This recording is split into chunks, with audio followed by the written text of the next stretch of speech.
Good afternoon from day 3 of SEC Media Days. I'm Joe Hunk. The news with the Tennessee Titans has around the possibility of an offensive tackle signing with the Titans coming up on Saturday. George Fant, the former offensive tackle for the Jets, is going to be working out with the team. He started 36 of the 37 games that he played with the Jets over the last 3 years. Speaking of the Jets, wide receiver Denzel Mims, former second-round draft pick of the 2020 draft, is going to be, or he may be waived, and he could also potentially be traded. Whichever one it is, all we're saying is 4.38 speed, that's all that matters. Just looking into him as well. For all your foundation repair and waterproofing needs, please visit USSTN.com. Breaking news at once on your home for the Vols, the flagship station for your Tennessee Titans, as well as home to 3HL. This is 104.5 The Zone.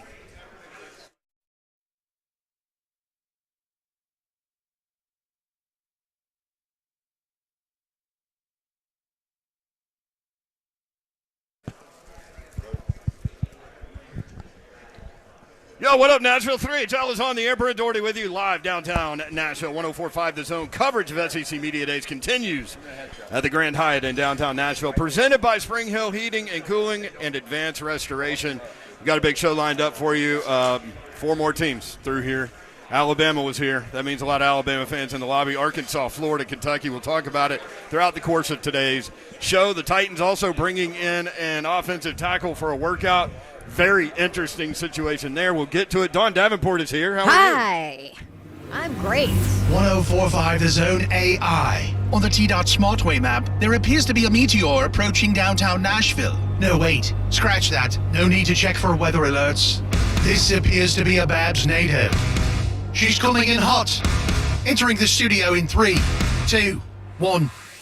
Dawn Davenport. I'll tell you what, you needed some weather alerts on the way into the show today. Man, it was crazy. I saw Susan Lax, who is the SID for Kentucky, and she said that was the scariest flight that I have ever been on. Yeah. With Coach Stoops and the players, all of them flying in from Kentucky right in the heat of those storms, too. It wasn't ideal this morning, that's for sure, No. or yesterday evening. So last night or anything. I know a lot of people have been affected, so looking forward to that being dissipating. out of here. Out of here. How about yes. that? We use big words today. It's You're on Wednesday. point with it. I see you.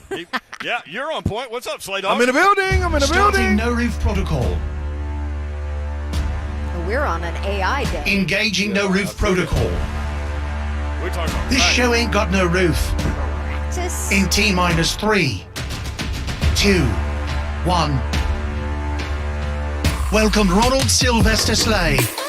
Yeah. Slade, I can't wait to talk with you about the player the Titans have brought in, because he's a basketball player Yeah, man. that made it to the offensive tackle side of things. That's what it's about. Basketball players can do anything in this world. Why Whether don't- that's solving crime, whether that's making rockets,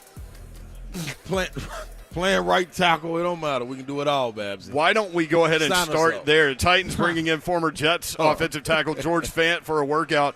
Jordan Schultz says it's likely to happen Oh. that he will end up with the Titans. So a little bit on him. He actually turned 31 today. Happy birthday, George Fant. Hey, that's a Happy great birthday present. birthday. How about that? Yeah. Man, What, a Savage- tryout with the Titans? Yeah, a tryout with anybody. You can put me on trial with a Pee Wee team. That's a good birthday present. I The mean, way my if, hips feel. if things went well, that'll be a quick deal. Yeah, and I expect Yeah. it to. You know what I mean? Yep. Yeah. So Fant originally signed with the Jets in 2020, and it was a 3-year deal for $27 million, and allegedly he was promised the starting left tackle job. And then he had some injuries at some point, and then other guys had injuries, and then they drafted Becton. Mekhi Becton. Yep. And so that was kind of okay, where do you want to put that guy? The draft pick kind of forced him to move over to the other side of the formation. So then he was on the right side. So I'm sure at this point he just wants to play and get paid. Yeah, right? well, I mean, he's got experience at both. So, yeah, I mean, you're right. Interesting background. He's from Bowling Green, Kentucky. Played at Warren Central High School, which is right up the road. and went to Western Kentucky. He played basketball for 4 years at Western Kentucky. In his senior year, I think he was 7th all-time at Western in terms of freshman scoring. Yeah. And then his senior year, he averaged 14 points and 8 boards per game. That's some numbers. And he said they kept trying to get him to play football and get him to play tight end. So they started working with him, and he went out. He had one more year of eligibility, so he went and played football his 5th year. Did he play tight end or tackle? He played tight end. That's dope. And then he put on like 30 pounds, went to the Western Kentucky Pro Day. And remember they had Dowdy, the quarterback that threw for 900,000 yards? Yeah. He was a part of that Pro Day. So the Seahawks signed him based on that workout as an undrafted free agent. And he played a little bit of tackle, but he played that hybrid tackle tight end thing that we've seen the Titans do from time to time, where the big tackle goes in, he's eligible, and then he'll catch a pass, and everybody likes tricks.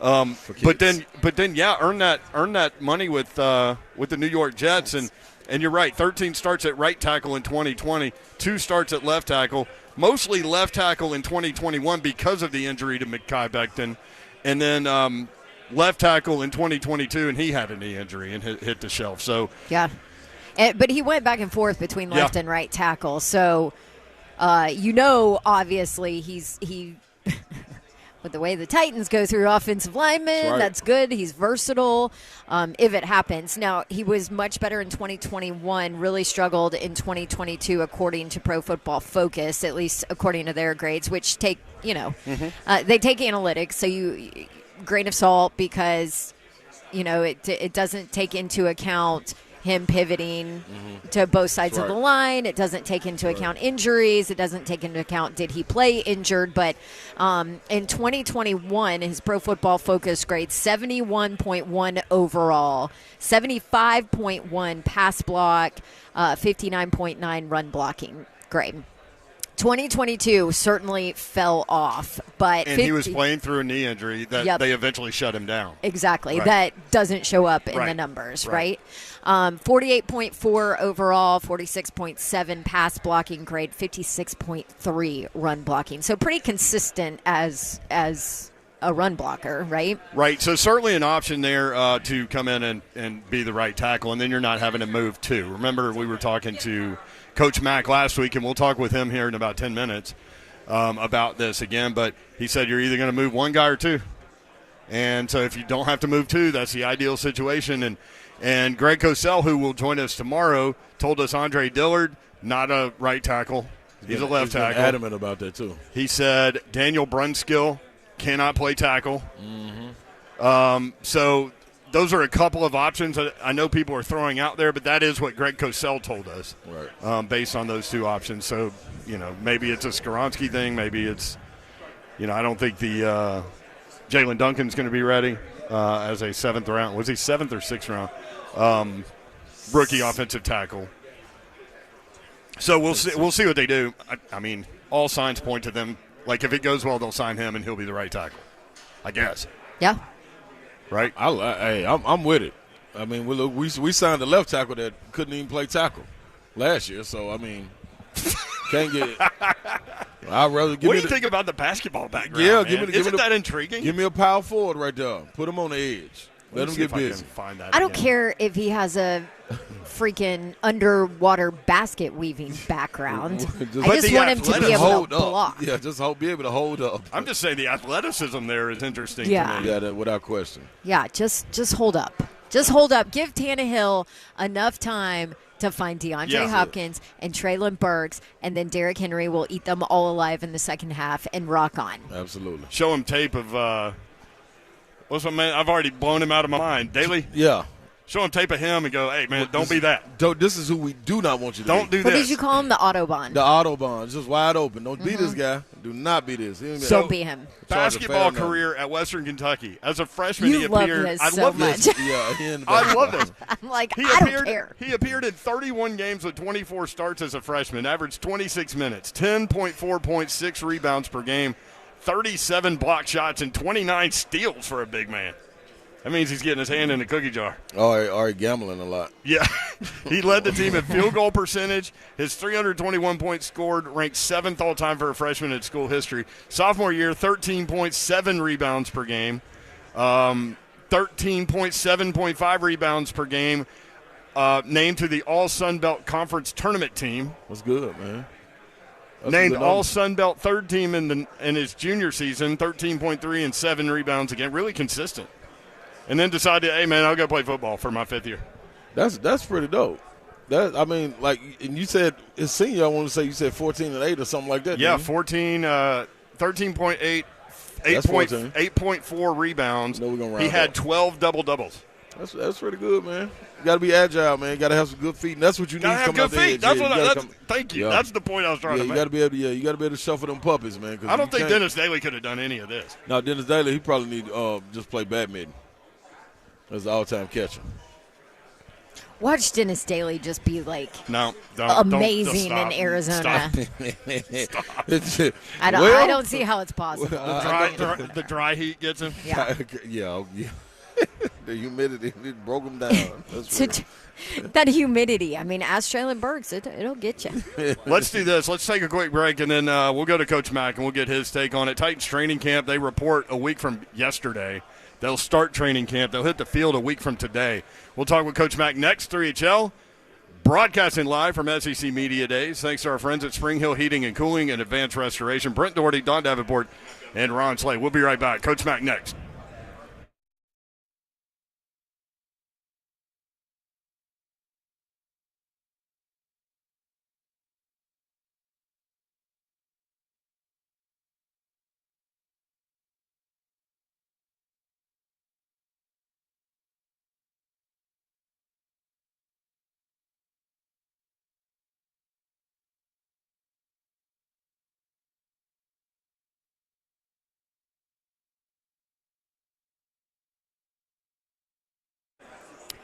We all know everything is changing fast these days. That includes internet. And, ooh, you better be on top of it if you want to get stuff done.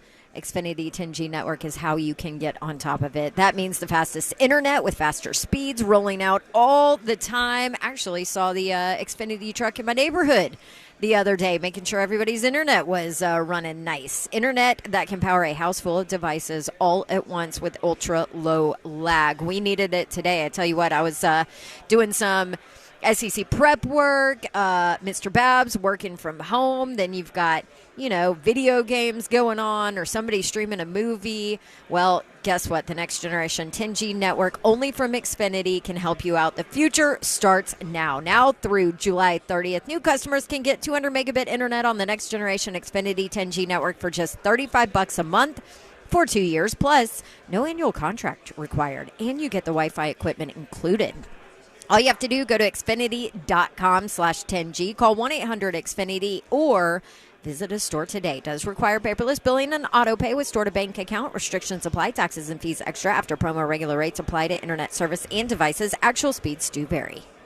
Chimney, yes, you need to dive into it. Don't wait on Santa to get there to get to going down your chimney, and then he gets stuck, and then you need to call Chimney. No, don't do that, man. Let's get ahead of the problem. 615-364-8987. All seriousness, man. Chimney service, repairs, restoration. They do even do makeovers. The dry vent service and repairs, outdoor kitchens and fireplaces, fire pits, fire bowls, tables. They do not miss, and all things that rely on smoke to be out of your chimney. You need to get them into it, man. It's dependable, affordable, and honest. Not many can say that. When it comes to making all your needs be taken care of, you need to give them a call. Even if you don't want to use the service, give them a call. Just come out, check it out, use the summer specials. It's a call to action right now to get in on it, because it are going to tick up right around the corner when the season comes forward. So 615-364-8987. That is the number. Chimney.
3HL 104.5 The Zone. Brent Doherty, Don Davenport, Ron Slay. Joe Hunk is here. Sammy's here. Kirby's here. Rich Ferris is here. Promotions guy. There's Josh Ward from the Sports Animal in Knoxville. Mm-hmm. Maurice Patton walking by. Big Mo. Big Mo. Peter Burns will hop on at some point. We're efforting. We've got people looking for him. Got APB out on him. Yeah, so we'll do APB on a PB. Yeah, APB on PP. That's right. Maybe he's eating a B&J. See, I felt good about that. I knew you could. Coach Mack joins us now. We'll talk about the Titans. Coach Mack, what's up? How are you? Hey, guys. Sounds like you got the whole crew down there at the SEC. Everything going good? Everything's going well. We are manipulating the situation. And I'll tell you what, really proud of the radio station for the way that everybody's covered this event and all shows down here, all hands on deck for the beginning of the college football season, SEC Media Days every year. But Titans training camp starting up, and, Coach, they report in less than a week from yesterday. I guess the quarterbacks will get there this weekend. It's here, man. It's time. Yeah, it's here, Brent. You're right, and you're right. I mean, 104.5 The Zone does a great job. And, SEC Media Days is a big deal. I mean, it's a big deal because that's the preeminent, and it deserves all the wall-to-wall coverage that you guys are giving it. But the Titans will be here. It's on us now. I mean, we talked about it before. As a coach all those years, once the 4th of July hit, you kind of knew that you were on that slope, that you were getting ready to get into it, and it's here now. Coach Mack with us on 3HL. Let's go. We'll get into DeAndre Hopkins in just a second, but let's start with George Fant. I want to start with George Fant. Okay. Obviously, trying to figure out what they need to do at right tackle. They reportedly bring in George Fant, who's a local product from Bowling Green, Kentucky, Warren Central High School. Played basketball at Western Kentucky. Found a way to play a whole bunch of right tackle and left tackle in the NFL. What do you know about him? Well, I know a lot about him because he was on that same team with Tyler Higbee, the tight end. That we drafted Tyler Higbee in that same draft in the 4th round, the tight end. That was there at Western, and we had a lot of scouts at their pro day. George Fant did not go to the combine, but he was at the pro day, so we had a lot of information on him. He's an athlete. He's a big athlete. And then, Seattle signed him as a free agent. Tom Cable was the offensive line coach, who now is the former head coach of the Raiders. I mean, and a legitimate offensive line coach. They kept him. So we saw him quite a bit, when we were at the Rams. This is a big athlete, and I know that he's long, and the guy could move.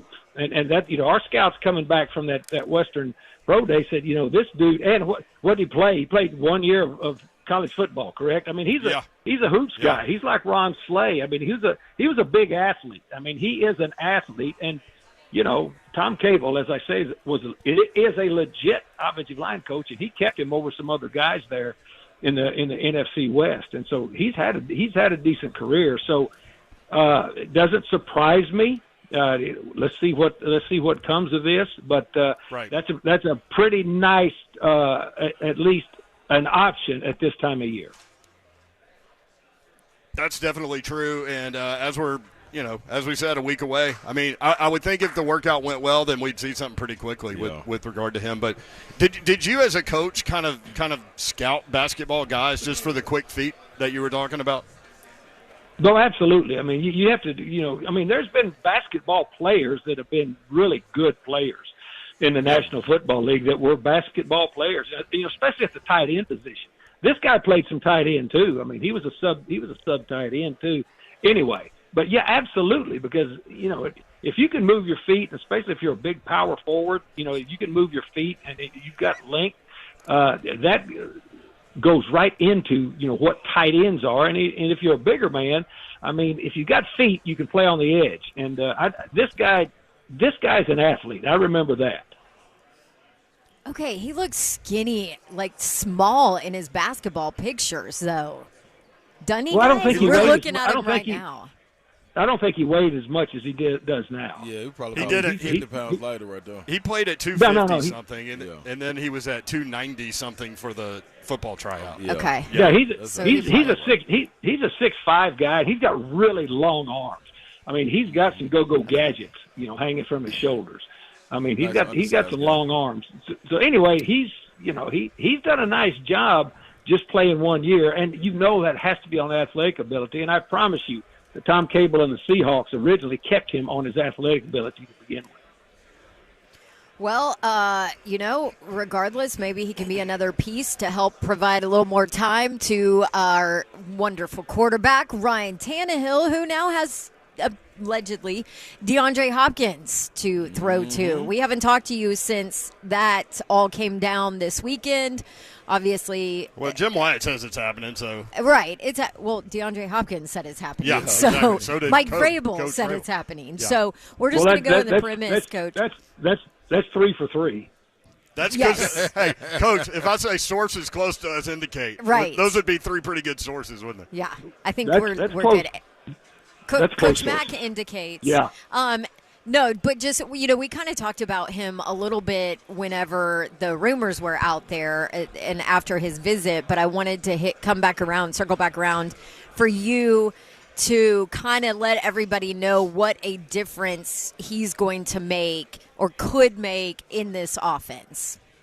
Well, I mean, we've talked about him before, Dawn, and the thing that's always been unique about him is he's always had the nuance. He can create viable windows in coverage. And by saying that, what I mean is he knows how to manipulate coverage, whether it's man or zone, and then he doesn't have to be open to throw it to him. If when you go back and look at some of his production catches, he has got the ability to use his body, first of all, to be able to shield people out. He's not an overly big guy, but he is a strong dude, and especially with his hands. And so, when you can create viable windows and you understand the nuances of coverage and what you're looking at, whether you're playing against man or zone, that's a huge plus. Plus, he's got great hands, and it's amazing when you watch some of the things that he does after the catch. Even though he's not a big thick guy, people bounce off of it. So I think before we've talked about that tensile strength that he's got. This is a legitimate dude now. I mean, legit dude, and absolutely. To me, I think we all believed when Mike Vrabel ran. I know I did, because you start looking at that. There's a lot of ways to add to your team other than the draft, and you've got to keep your powder dry during all of this stuff. But the other thing is they have a plan. They had a plan. They've had a plan all along. You just got to stay with it. I mean, I just know it from too many years of doing it. But that's what they're trying to do. And they didn't know that that NPF was going to be suspended for 6 games. But now they're doing something about it. Yeah. Coach, you know what I love about getting a guy like this? Also, Fant as well. When you get a guy 7-8 years with that experience under his belt, you get him in the locker room, let alone being able to play and have the impact that DeAndre Hopkins has, it automatically changes the mind frame of that young guy like a Traylon Burks, a young guy like a Kyle Phillips. It automatically changes the atmosphere in the locker room as far as learning how to go about your job. You know what? It's something to be said about being able to get 6 or 7 years plus under your belt in the NFL. Dawn, help me out here. What do I always say about experience? You can't manufacture experience, Coach Mack. There you go. I mean, and that's so true. And here's the thing. It really probably doesn't change their mindset as much as it gives them some experience to bounce things off of. Because all of a sudden now, I mean, it's just experience at anything that you do. What you guys are doing. I mean, it's important because you know how to handle situations that come up that you don't plan for. I mean, so being experienced also means being comfortable. And when you've got experienced players coming into something like the National Football League, and look, when training camp starts, it's going to be. I mean, you're going to close your eyes and open them back up, and you're going to be playing New Orleans. That's how fast this goes. So experience really helps. Coach Mack with us on 3HL. Coach, who are some of the guys that you are looking forward to seeing at training camp with the pads on? Like pad-on guys that maybe you'll see a difference from the OTA work. Brent, name an offensive lineman. Yeah. Yeah, I mean that to me is gonna be huge because and the Titans, we have a decent defensive front right now, so watching those padded going against one another, I mean that's because the development of this offensive line is very important. I mean, we know that it's very important, but that just name an offensive lineman and the day-to-day rigors of the pads. That's what I want to watch, and I'm going to be watching it, and the coaches will be watching it very closely, like they watch every position. But the offensive lineman, look, it's a critical part of this football team right now that they're remodeling the offensive line. So that just name one, and that guy will be in my binoculars at some point during the camp. Can I give you a guy on the other side of the ball that I'm anxious You can do. about? Yeah, you know what? And it'll be a good one because you're pretty spot on. Let's go. All right, Coach Mack. I want to see Arden Key with pads on. That's a good one. That's a good one. You like that one, Coach Mack? Well, yeah, I told you Brent would come up with a good one. That's a good one. I mean, that absolutely is correct. I do know one thing. Even with the pads on, his battery and his motor are not going to tick down a bit because that's just who the guy is. But and that goes right along with the fact that I'm saying about the offensive line. Seeing those two groups need to develop, some synergy and some ability to work together. And so, to me, that's an excellent one. And so, I know who you'll be watching. Well, I feel like I got my assignment already, Coach Mack. Yeah. Because, you always say you got to go watch the offense. You make me watching in sections. I learned that last year in training camp. So, going into this year, I got one, too, then, Coach Mack, since we're playing spin the wheel. Sean Murphy. Okay, Blunt. well, What let's go. about him, Coach? And the one thing that you've learned, let me just say this. The first time we were standing together on the field, I mean, you were trying to watch everything at once. You were like a guy walking into the county fair and tried to ride every ride at one time. Yeah. You can't do that, because there's a lot going on. So tell me who you're going to focus on now. Now tell me. I'm most definitely first day focused on an offensive line. I got to see how they react. I want to see the growth in Brewer going to a new spot. I want to see the young fella, Skoronsky. But what about Murphy Bunton? I want to see him also on the defensive end. Well, okay. Now, those are two different positions, so you're going to have to do it by that. Yeah, Defensive side of things. Yeah, there you go. That's a good one. And here's the other thing you need to really to watch when you're watching him, because you're talking about another veteran player. See how they're going to incorporate him into what this defense is going to be this year. Yes, that's the one thing you need to be watching, because you've got NFL film on him to know how he's going to be as far as technique wise, but the really deep dive on him is see how they are going to use him within the structure of what this defense is going to be. That's another good one. Yeah. Coach Mack with us on 3HL. The other thing, so from non-pad guy to pad guy, but also like year one to year two guy, Traylon Burks, want to see how different that dude looks. Yeah, and if he's on the same track that he was during OTAs, I think we're going to all really like it, because he did the right thing. He did the right thing all off season. He stayed here. He worked here. He did all the things that he needs to do, and so that's going to be really, really important for him to be on that accelerated track that is on the way up, which is what he was during the OTAs part of it. And as I said, I really thought he was on an upward spiral last year, before he got the turf toe, and then he got, as I said, his face broke in the end zone on that one that he hung on to for a touchdown. But now, I think really where he is right now. The other thing, just listening to him and just watching him practice, he's a lot more confident and comfortable, and you can tell that with an athlete. Coach Mack with us on 3HL. One of the things, I guess, from a coaching perspective, and I think I remember hearing either Vrabel or one of the assistants saying, like, the big thing going into training camp is to be able to hit the ground running and not have to redo things, especially maybe for some of the younger guys or new guys. That's got to be an important thing too, right? Well, what you're looking for now is retention, because you go Yes. through your install. You go through your install and you install everything that you want to do. Then you go back and you either take out or you say, here's what we're going to add, depending on how you thought it went during the OTAs. But you don't want to ever start back on ground zero. And the other thing that's extremely important, especially now when you flip over 30% of your roster every year, you teach your guys how to practice.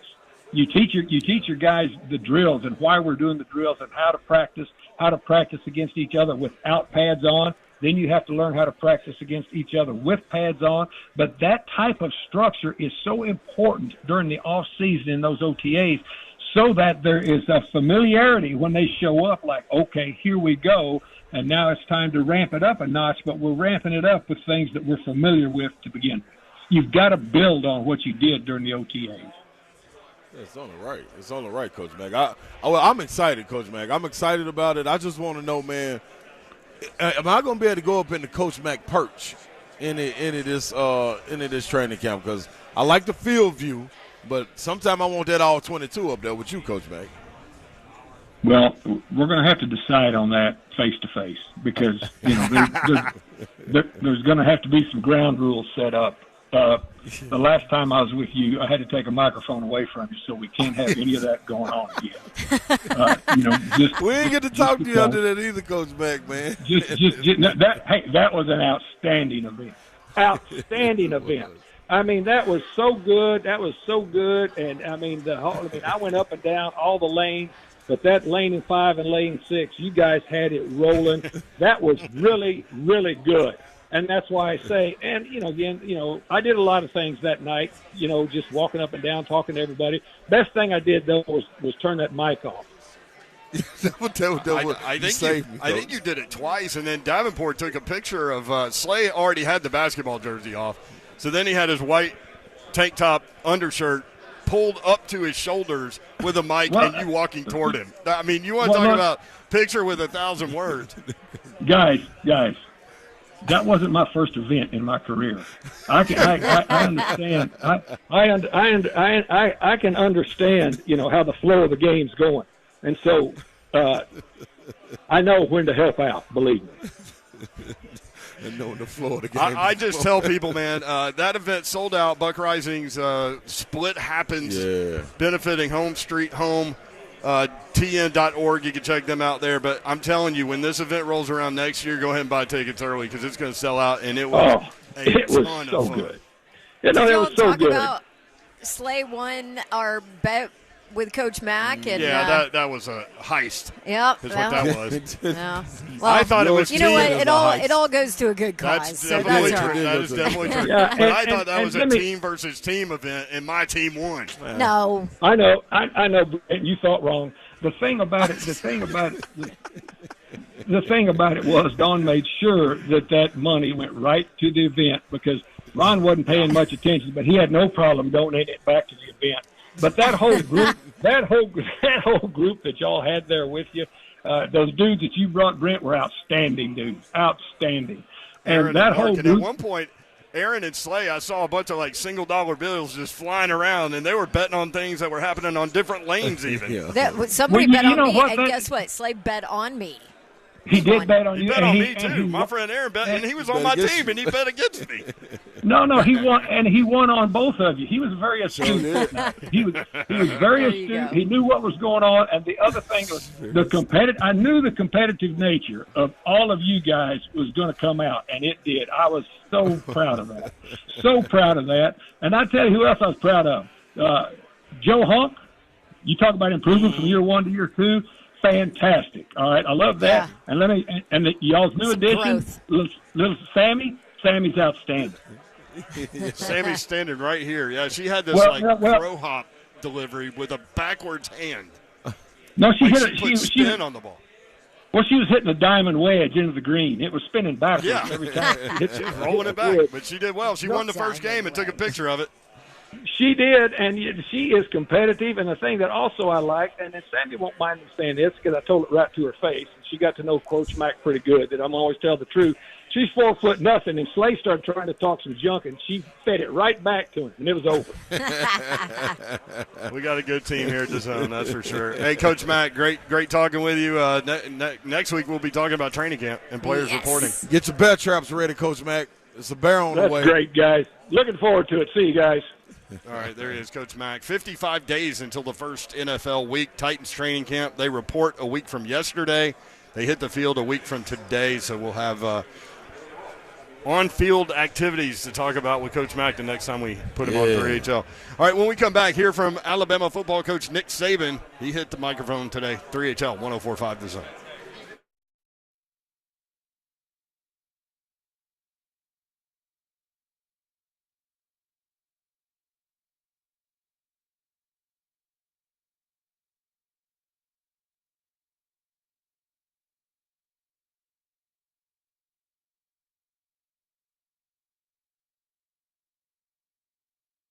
What's happening, people? Ron Slay here, man. Now, you've heard me rave about Advanced Hair's Nashville arrival, and I have exciting news for those interested in their breakthrough solution to hair loss. For a limited time, Advanced Hair is offering my listeners their best offer ever.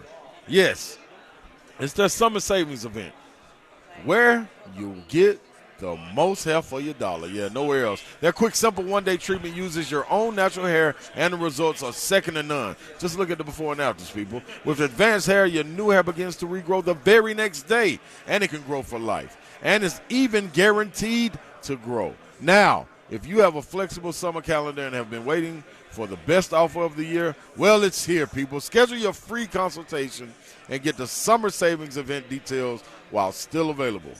Simply call 629-348-HAIR. That's 629-348-HAIR. One-day treatment, life-changing results with Advanced Hair. Your new hair is guaranteed to grow. Savings details also at advancedhair.com.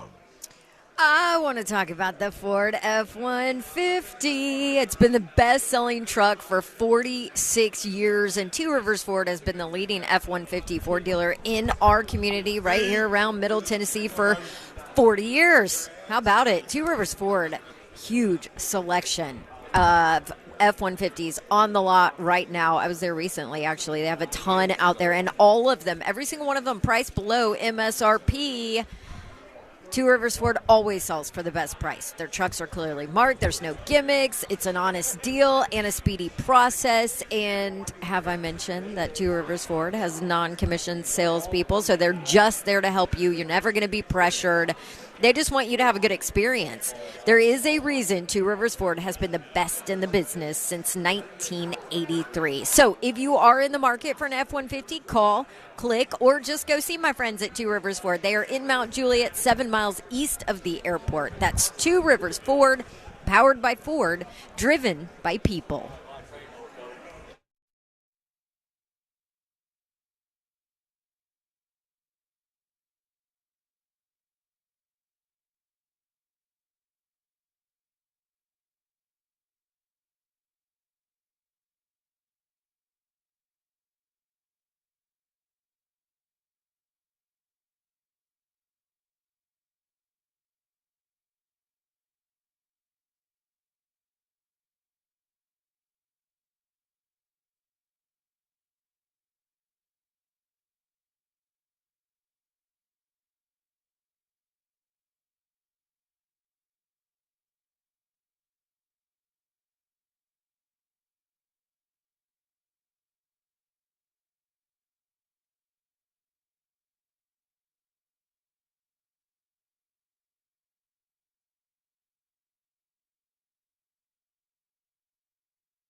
3HL 104.5 The Zone. Britt Doherty, Don Davenport, Ron Slade. Broadcasting live from the Grand Hyatt in downtown Nashville. SEC Media Days going on.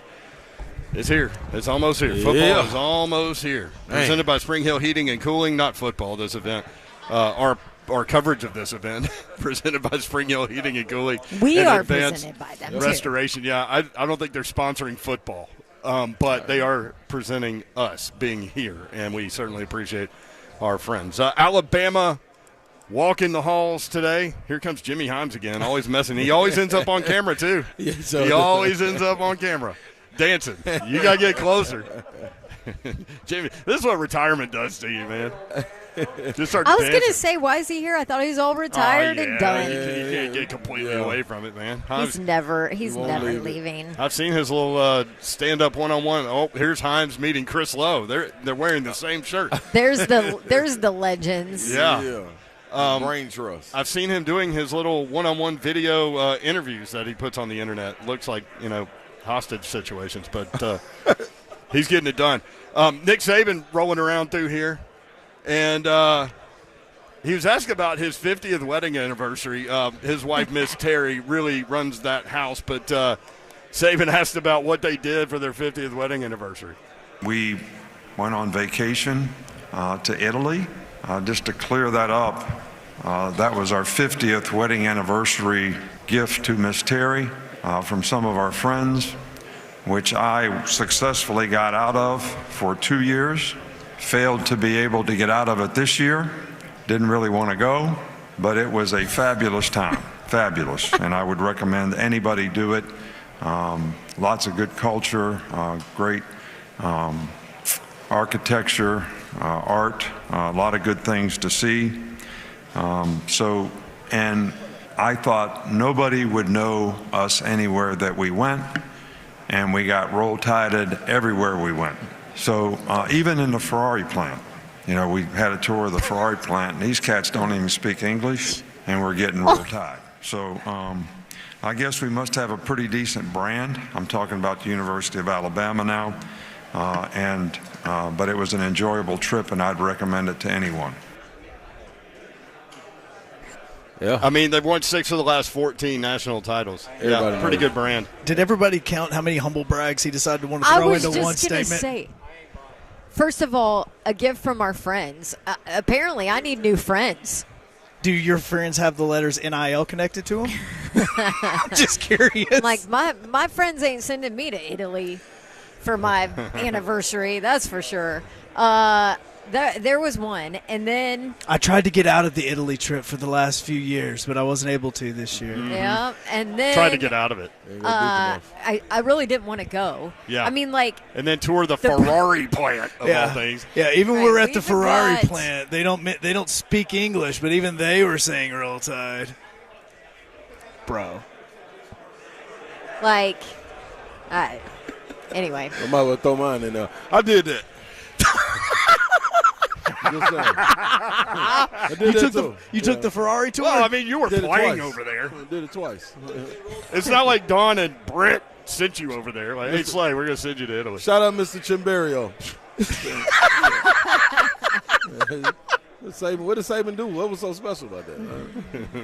Oh, man. Rolled around him, watched them make them. I guess the funniest part of that clip was what Hunk said, that he was trying to get out of it for the last few years. Tries to You get didn't out have to of- say that. Yeah. Who tries to get out of a trip to Italy? Hey, man, people like what they like, man. Ain't no need in going away. Not when you ain't got to go away. I'm reminded as Commissioner Sankey walks by, he was on with Blaine and Mickey earlier. If you missed that, want to hear the podcast, go online or where you get your podcasts, 1045thezone.com. Remember a couple of years ago when the Texas-Oklahoma news came down?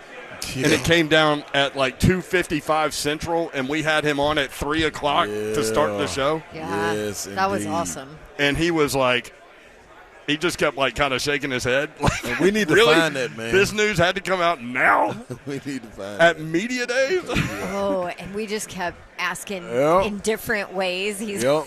He's like, finally, look. he's like, listen. Because you went back at him like a third time, and he's like, look, you're very good at what you do. Yeah, yeah. But I cannot comment on that right now. You That know was what? a good SEC Media Days memory. I got something that I'm taking. I'm gonna steal it from Commissioner Sankey. He called the games, instead of calling them rivalry games, he called them games of passion. Oh. When he was talking about the scheduling, Yeah. he was like, man, the games of passion, it may be 3 of them, it may be 1. That is interesting. I said, man, that's pretty dope right there. I wrote that one down. I'm about to steal that one. Games of passion. Yeah, there's a lot of them in there. Zeph, let's go to cut 4. Saban's still talking about Miss Terry. When can he spend time with her with his busy schedule? I spend time with Miss Terry when we're doing karaoke on Saturday night with the recruiting parents, and when we have breakfast at our house with the recruits on Get to the Sunday lake morning. much at all, or no? Not in June. Yeah. No, Memorial Day till July. Yep. What's your Never saw the place. What's your go-to song on karaoke? I don't sing. He observes. No, I dance, but I don't sing. He does. He does the electric slide. It's out there. Yeah, it sure is. And it was Dance, Rashawn but I Evans, don't remember? sing. Yeah. Who ended up on yeah, the Titans, where Yep. it was at his house that it went viral. Mm-hmm. That was So- funny. I just remember asking Rashawn Evans about Nick Saban dancing during recruiting. He was like, yeah, that was at my house. That's the video that went viral. That was so funny. Saban, So Saban can't get away from the process enough to even spend time with Miss Terry outside of breakfast with Miss Terry and the recruits With and the karaoke recruits. with Miss Terry and the recruits. the recruits bring them together, Babsy. and Listen, he didn't man. even want to go to Italy. He's married to college football. You Oh, can't miss. Can't My miss. goodness. Can't miss. Hey. Miss one day, Babsy. That could be that 5-star that's gone, man. I do feel like he, as he's gotten older, as NIL has started, I feel like he's a little. I give less Chianos, right? Yeah. I mean, I don't think Hunk. You covered him for a long time in Alabama, like before you joined us. Oh, yeah. I he's- don't think he used to always be this curmudgeon-y open. No, he's way more chill. In fact, you and I So talked about chill. it before the show when Mark Stoops stepped up at the stage. What was the first thing you said to me was, I feel like we should clap or Yeah. something. And so Nick Saban walked up today. First thing he said when he got on the mic is, I appreciate that ovation. Yeah, Like yeah. he's cracking jokes. Yeah. Like that's Yeah. Nick Saban 5 years ago would have Yeah. been angry because his team wasn't, Because didn't work he had well to together. waste his time Yes. and come to this. I got to be here when there's a 5-star I need to call when I leave. Well, like, yeah. They are the Exactly. favorite to win the West again, but who is going to be the quarterback? There are 3 options. He'll address that when we come back. 3HL broadcasting live from Radio Row at SEC Media Days. Thanks to our friends at Spring Hill Heating and Cooling and Advanced Restoration. We'll be right back. 3HL 104.5 The Zone.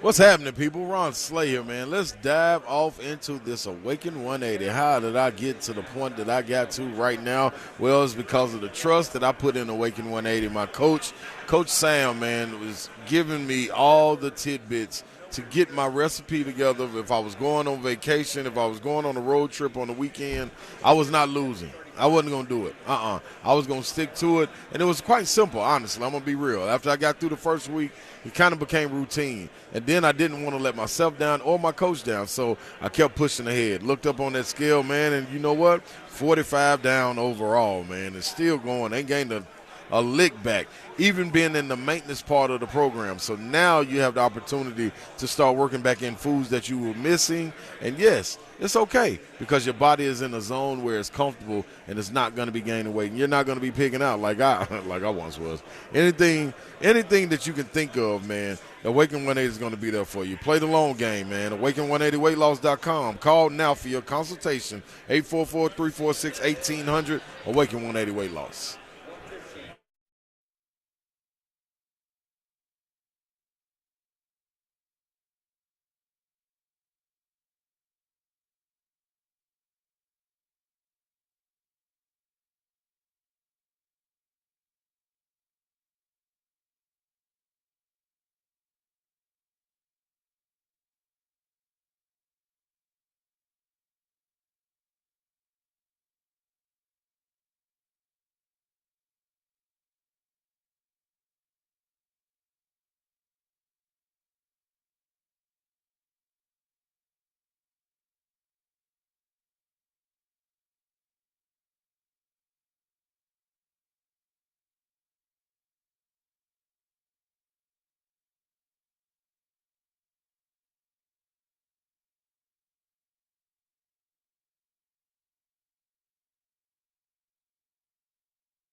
Good afternoon from day 3 of SEC Media Days here at the Grand Hyatt here in Nashville. I'm Joe Hunk.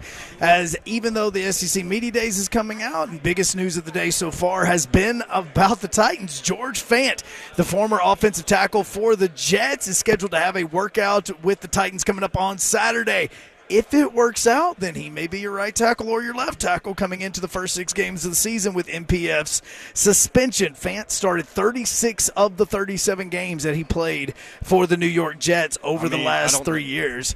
Denzel Mims has not been released as of right now, according to Ian Rappaport. The Jets let him know that they are going to be either releasing him or trading him. So the fact that he has not been released yet may mean that there may be a suitable team to pick him up. And no Deion Prime Sanders. That just sounded weird. All of that did. Deion Sanders not going to be at the Pac-12 Media Days. That's what I was trying to say. For all your foundation repair and waterproofing needs, you need to visit USSTN.com.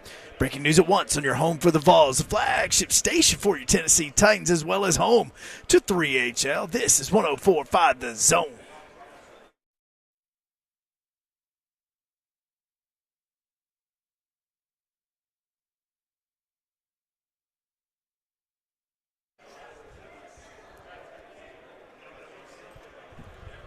HL 104.5 The Zone. Brent Doherty with you on a beautiful day in the Music City. Broadcasting live from downtown Nashville. 104.5 The Zone coverage of SEC Media Days live from the Grand Hyatt downtown. Presented by Spring Hill Heating and Cooling and Advanced Restoration. We'll be back here tomorrow, and Tennessee will be rolling through the facility. Ricky Pearsall just rolled through, Florida wide receiver. Best dressed. Yeah. Or most swaggy. Most swaggy dressed. I wouldn't say best dressed. Yeah, okay, you're right. Bad black. Use of the word best. The Louboutins It's on. because he has the sunglasses. Yep. And It's that's black and that's gold what everybody all over does. the place. Accessory. Yeah. Shoes. Sachets.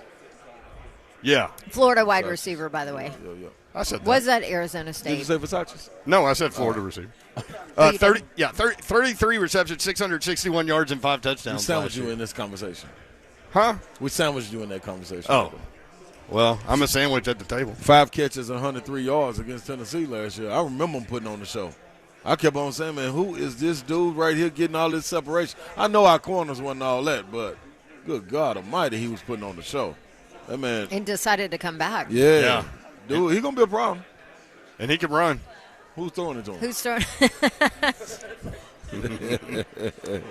Vegas disagrees, Slay. I know they do. And you know what, honestly, one thing I like about SEC Media Days, man, you can kind of get the vibes from teams when they come through.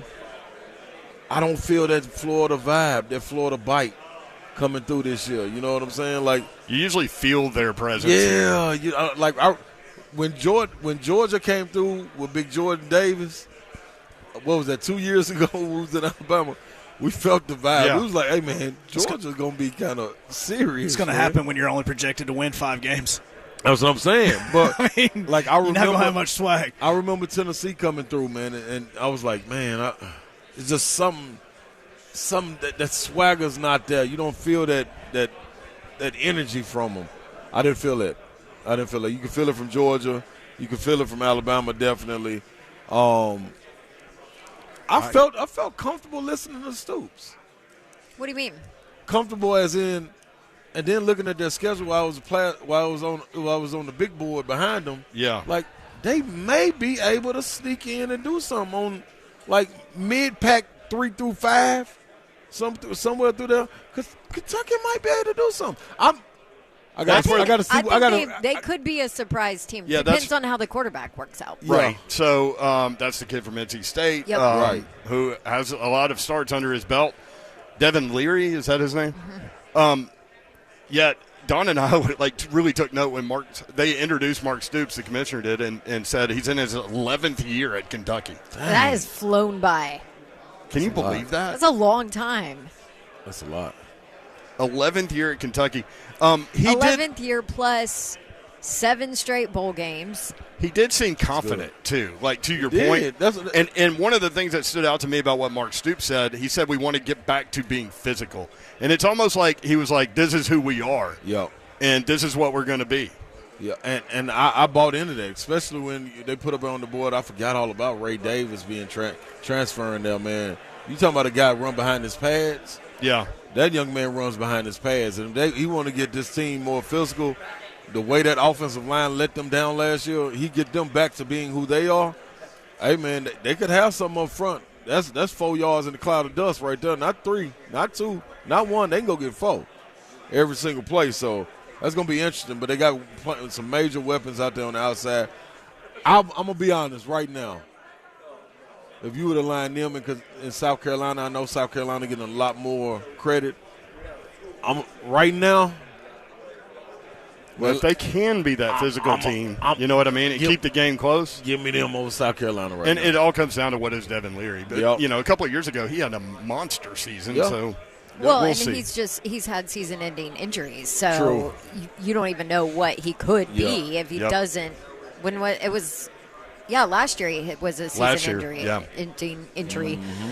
After FSU or something, but also you have to point out, and a lot of people have asked Stoops about it. Liam Cohen is back as offensive coordinator, and you know what he was able to do with Will Levis and that offense. Now, obviously, different offensive line because that was still in the heart of 5th-year, 6th-year guys rocking that offensive line, but. I mean, that has to be a huge shot in the arm to have Cohen back with the success that he had. So we'll see what he can do with that quarterback, too. But, yeah, maybe, I don't know, maybe Kentucky's kind of one of the underrated teams. That's how I feel this year. In the East, I feel that this year. The last 2 years, I feel like you didn't feel it when I said Kentucky and South Carolina are iffy for Tennessee schedule-wise. No, I think they're in a different – I didn't go immediate W. Yeah, I think I don't know why you did. I think they're in a different stratosphere, Tennessee, right now, coming back compared to those two schools. I'm sorry. I don't. But I do look at the schedule of Kentucky, and it's very favorable to them. What you got? Ball State, win. Eastern Kentucky, win. Akron, win. At Vandy, win. Why am I hesitant to say that would probably win? I don't know. I don't. See, I didn't know either. Florida at home. Because of what happened last year. Yeah, Florida at home. And because you like Clark-Lea. I think that's what it is. Clark-Lea rubbing off on me. Yep. Well, Florida, Kentucky is always a great one. I mean, always a great one. Yeah. Always a great one. They went down there and beat them last year. Yep. So they might have beat Florida last 2 years. Florida beat them like 30 years in a row, and then they finally broke it. Yeah, they broke it. At Georgia, lost versus Missouri. Wait, so what did you put Florida? You gave them a win in Florida? I'll give them a win against Florida. So that's 5 and 1. Home. Yep, exactly. Then they got to play Georgia, lost. That's their loss, yeah. Yep. Then they played Missouri at home. I ain't giving it to Missouri. 6-1. Then they played Tennessee, a loss. All right, at 6-2. Mississippi State could be a problem. Who depending knows? on what that defense does. Yeah, we don't know what Arnett's going to bring. Alabama.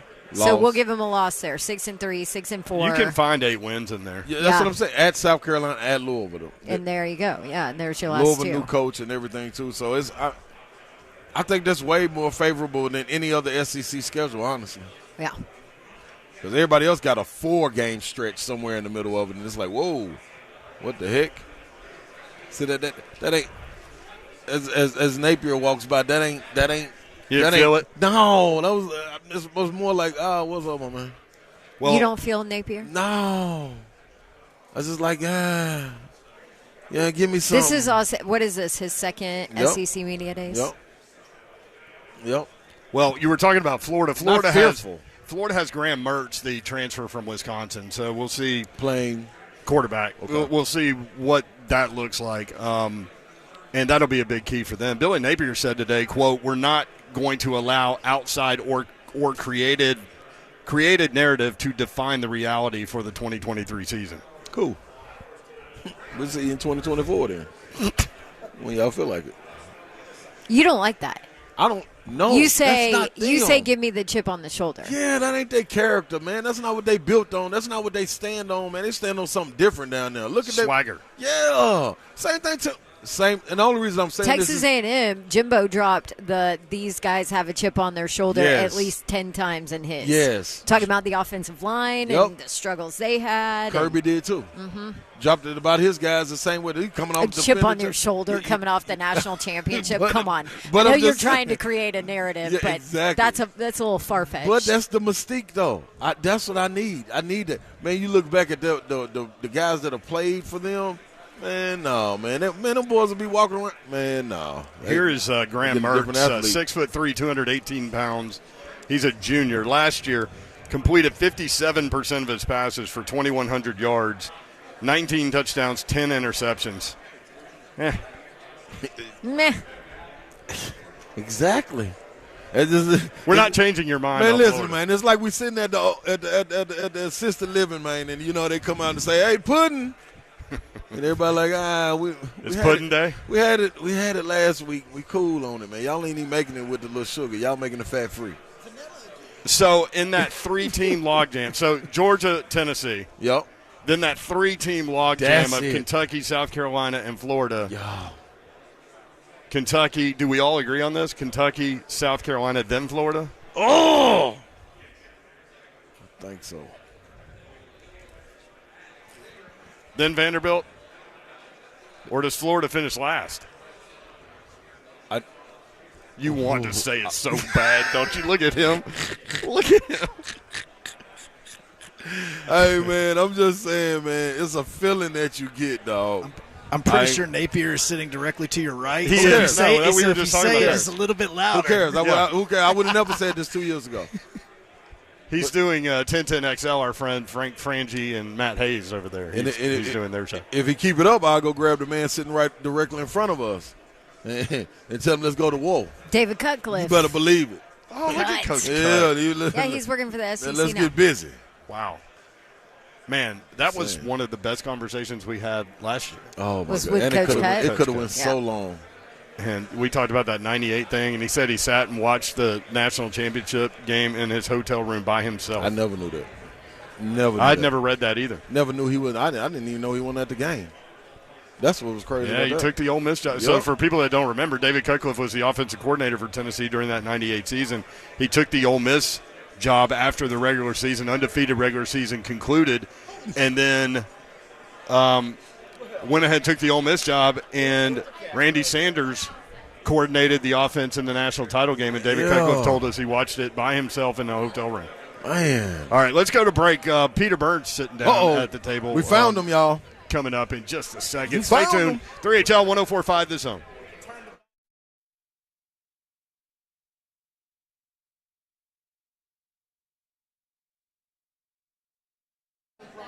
What's happening, people?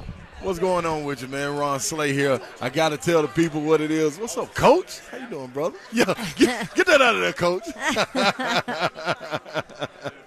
Hey, good. You want me to Just go? Kellum, nope, I already You got go it. talk to Kellum Cut? Stem Cell, man. Hey, man, when Coach Cutcliffe walk up, man, you make everything freeze, man. We start talking about hooping, but I want to get back to being able to hoop like that. So I'm diving into a little bit of this holistic stem cell therapy, man, to get them hips back together. Let's talk about Dr. Kellum, just what exactly he brings to it. Dr. Kellum has recently returned from Hungary, where he worked with the Olympic Team USA, also with the Boston Celtics, and just now signed on to be the team doctor for the Tennessee Titans as well. Reach out to get your Stem Cell Institute. Okay. 615-850-4415.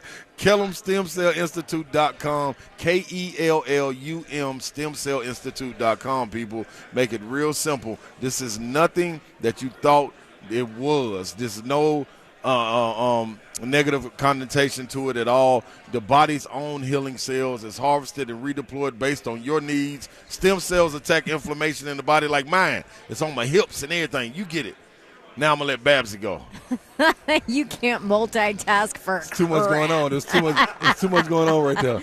I right. wanted to holler at Cut. It was too much going on. I know. That's all right. Hey, if you got too much going on with your insane interest rates on your credit card, why don't you use your home equity to pay them all off? And why don't you do it with my friends at Loan Pronto? They can help you get cash out to do that home improvement project, pay off your debt, and they can help you get it out in less than a week. That's right. Loan Pronto's Equity Express line of credit just got even faster. I'm talking $50,000, $100,000, even $200,000 out in as little as 5 days. And best part, because I know you're thinking, all right, Davenport, the interest rates are ridiculous. You don't have to touch your primary mortgage. Keep that 3% rate intact. Just get the money you need. LoanPronto.com is where you need to go. Check out their even faster Equity Express line of credit. 615-499-5780. LoanPronto.com. 615-499-5780. Equal housing lender. NMLS 1661781. Subject to lender approval.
3HL 104.5 The Zone.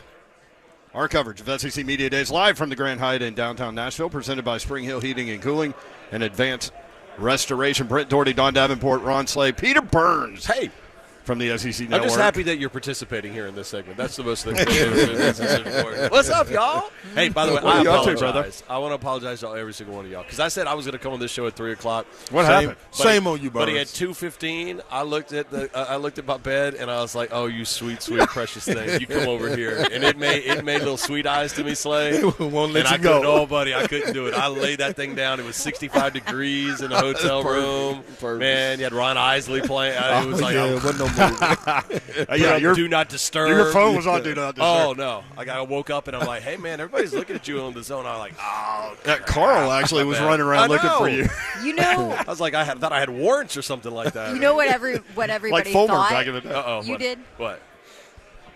Left early to go play golf. No, that's not it. That did come up. That's a But possibility. that did come up as No. a possibility. No. I defended you there. I felt like you would have told me. No. I definitely wouldn't have done that. And so I've been trying to get right because I was sick about like 2 or 3 days coming into media days, and I was like, I ain't gonna miss this thing. Yeah. And then so the first day or two, I've been hurting, and so I've been we do the morning show, so I'm in bed by like 8:30, and it kills me because. I love Nashville, right? Yeah. And I haven't been able to go out one time this entire trip. So I was like, I'm powering through. I was like, tonight's the night. We're going. And you were the advocate for Nashville Nights here. That's right. I know. And there I am like an old man taking a nap in the middle of the day. Slay appreciades that. I love it. I got mine in the day. At Peter Burns, ESPN on Twitter. Who's going to call plays at Texas A&M? My gosh. That's the one thing I wanted. When Jimbo got up there, I was like, there's no way he screws this up, right? There's no way Jimbo's going to go up to the podium and he's going to do it in total Jimbo fashion. Yeah, you know what? We're going to have Bobby Petrino. It's going to be great. And we're going to do that. And, he'll do like super fast Jimbo. And I was like, the only thing you have to do is just don't say that there's going to be some kind of ambiguity to it, right? Just lie to me. Like I wanted Jimbo Fisher to look at me and lie to me and say, listen, he's going to call the plays. I'm excited about it. And what does he do? He goes, well, probably. I'm like, oh, no. And what was funny about that is maybe 15 minutes later, Brent, Eli Drinkwitz is in the same situation, right? He's not calling the plays. And he went up there and he says, hey, we took a step back offensively. We haven't been good. I need to be more of a head coach, so I found the best offensive coordinator I can. He's going to call it, and we're going to be better for it. I'm like, that's all Jimbo had to do. Hugh Freeze was like, I'm not calling plays. Right. He's called plays forever. And then even worse, even worse than that is a couple minutes later, he goes on Feinbaum. Jimbo Fisher goes on Feinbaum and says, "Oh, by the way, Bobby Petrino's calling plays." Yeah. I'm like, "What are we doing? What are we doing? This is media days. Like the only thing you're supposed to do as a head coach is like make sure you do not trend or get you become a storyline, and yet there you were becoming a storyline." So, do you think his people heard what he said in there, and then he was like, "Hey, man, you got to clean this up"? I guess maybe, but I mean, I can't imagine they didn't talk about this. It wasn't as if right. I feel like this was the legitimately like the. Arguably maybe the second or third biggest storyline coming in, and to be like, hey, Jimbo, they're going to ask you about you and Bobby. And I could just see Jimbo like totally just saying, I'm not doing the media training beforehand. Okay, Jimbo, we're going to sit down. We're going to talk about this. The first question is going to be asked about, I got it. We're fine. Sure enough. First question, just off the rails. That will be an interesting situation, though, if they don't start out well. I think they do. I mean, again, I'm as bullish on the Aggies as maybe anybody. I mean, I don't think they win the West, but I think offensively they're really good. They've had a lot of young talent over the last couple of years that have played. And, I think the idea that they win 7 games is blasphemous. I think they're – I love Connor Wegman. When he started playing at the end of the season, I thought he was fantastic. So I think they can win 9-10 games. I think they're under the radar. So is Eli the – biggest hot seat guy? He just got a new deal. I don't think there's a hot seat. We talked about that. There's a lot to talk about on when you got to fill 3 hours of radio every single day, right? I wonder where you got that from. Yeah, I learned it from watching you. But this might be the first year in a long time that I don't feel like there is a quote unquote hot seat. I mean, I guess if somebody gets a wild hair and Jimbo wants to pay $75 million if things don't go well, but I don't feel like there's an actual hot seat barring any kind of Pat Fitzgerald situation that just randomly pops up this year. Do y'all? I mean, I don't. I do. Drake just got his new contract, and I can't imagine. I mean, contracts are contracts, but at some point, I don't think you just re-up somebody and just be like, we're good. I do think Jimbo, though. I mean, there's literally so much money there. And they literally could have hired the coach in waiting. In Petrino? Yeah, but that doesn't feel like, to me. I don't know, and maybe that was Petrino's whole idea. I mean, now we're just really throwing things up against the wall and be like, now I'm going to take this chaos. job just in case I'm around, to become the next guy. I don't know, because listen, we'll put it this way. There's no way that would happen, that Petrino would be the next guy, because that means that it would go so bad with Petrino and Jimbo Fisher that it didn't work out to where they both would be gone at some point. So.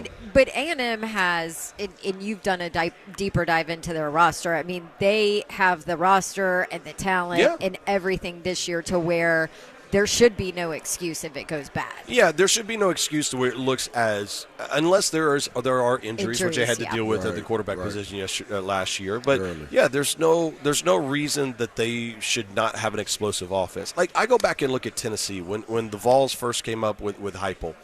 They weren't a great football team, but they scored a boatload of points, right? And it was fun. It got everybody rocking and rolling, which led to last year, which leads to a lot of people excited about what's going on with Tennessee football. Same thing with Lane Kiffin and Ole Miss. That first year was crap. Everybody was like, oh, Lane's here and stuff like that. They barely went 500, and the defense was atrocious. But guess what? They scored a bunch of points, so it was fun. I look at A&M, and it feels like with Jimbo, he wants to win so bad. He's such a perfectionist that he's like, all right, I got a 45, word play call, and we got to do this, this, and this, and he's got his 5,000 sheets of paper and stuff like that. I'm like, bro, just let it breathe a little bit. Like, just keep it simple and go play. Petrino just run it. I mean, again, the fact that we sit here on your show in the middle of Nashville on 2 days after Jimbo Fisher is gone, and we're still talking about Jimbo Fisher means he did not do a good job at media. No convincing. Great point. Who has done a good job at media days so far? Great question. I think Brian Kelly came in once again like a CEO. I mean, he's just a boss. You walk in a room and you feel like he kind of owns the room. That's the feeling.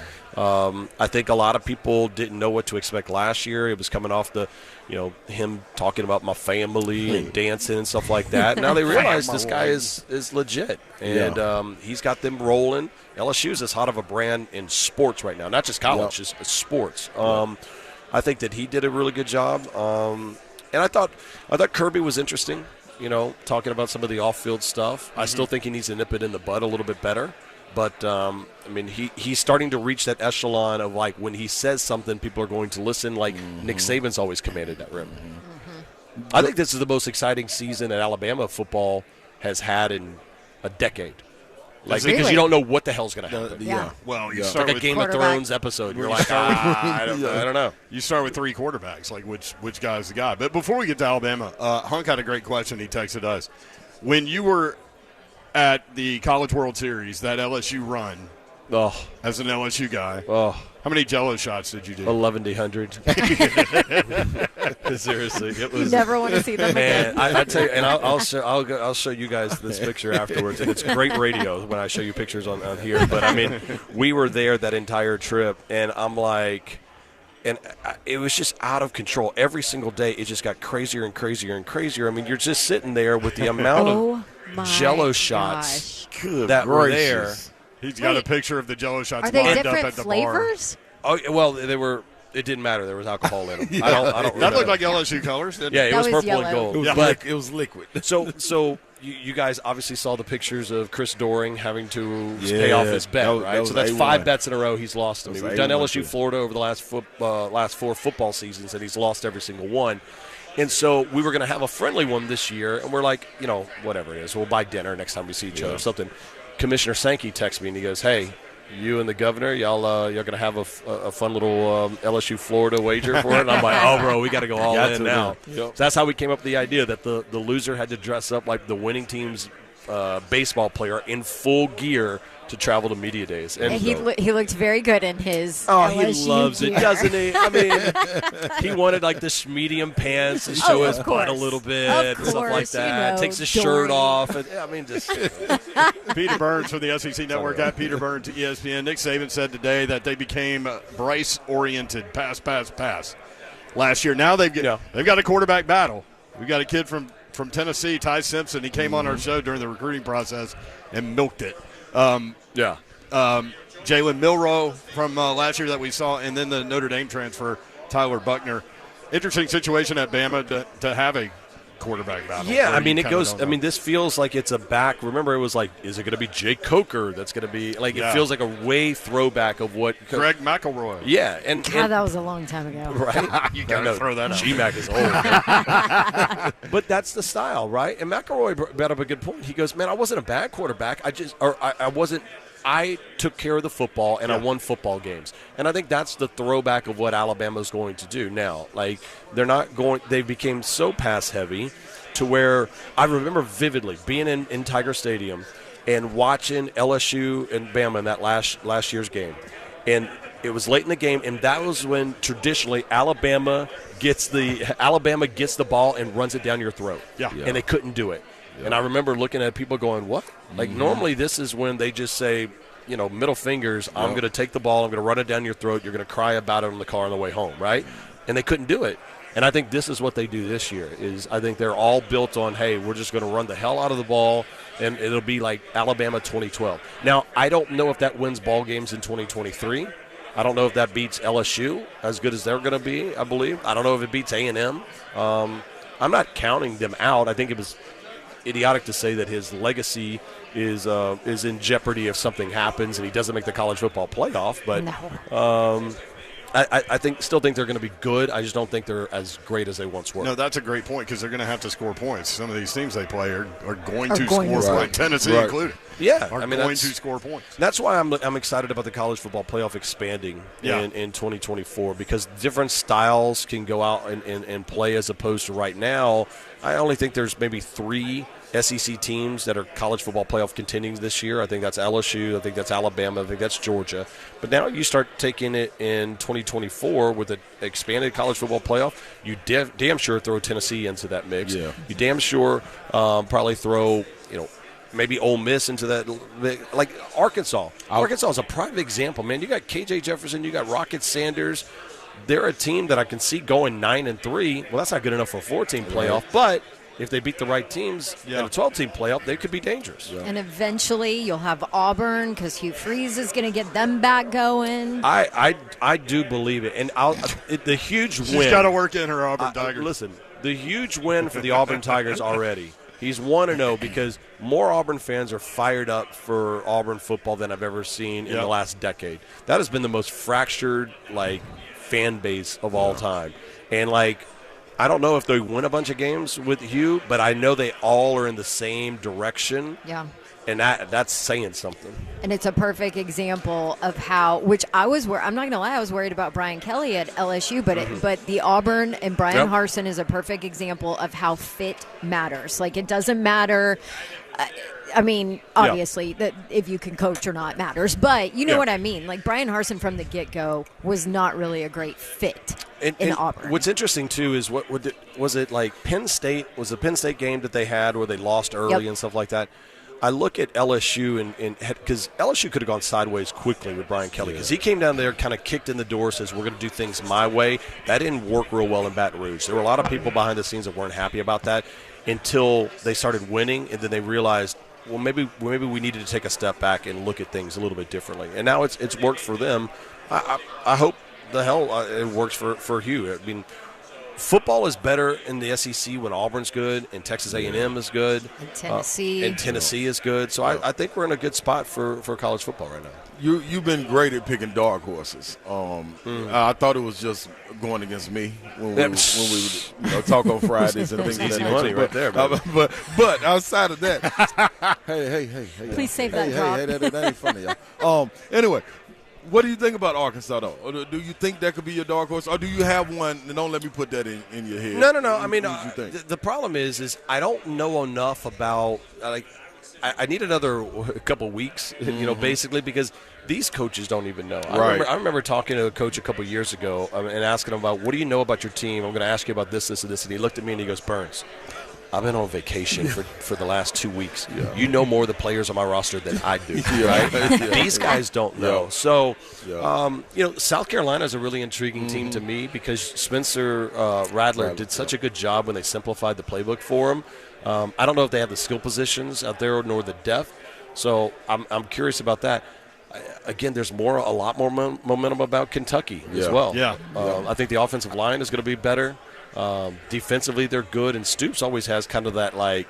I like what he said today. He said we're going to go back to being a physical football team. Yeah, and we're going to be a physical presence. And I like he was very confident in the way that he said that. So I believe that he believes. My favorite media story is about 3 or 4 years ago. Whenever Mark Stoops had just come off the podium, and he is pissed. He is behind the scenes in our little ESPN kind of hallway, and I was like, "Whoa, Coach, you good? Like, what happened? It's like kicked the cat. I'm like, what's going on?" And he's like, this all this blanking media and bleeping this, bleeping that, and they don't give you any bleeping respect. I was like, oh, like for real? Like, you upset?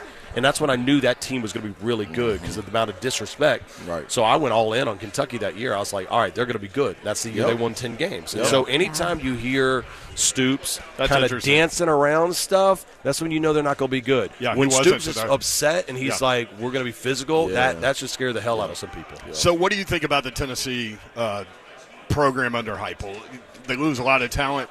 But has he developed a system into more of a plug and play? I mean, that's the reason why cats are going out to USC to go play for Lincoln Riley is because Lincoln's got a style of football that's like, all right, this is what if you go here, this is who you are, right?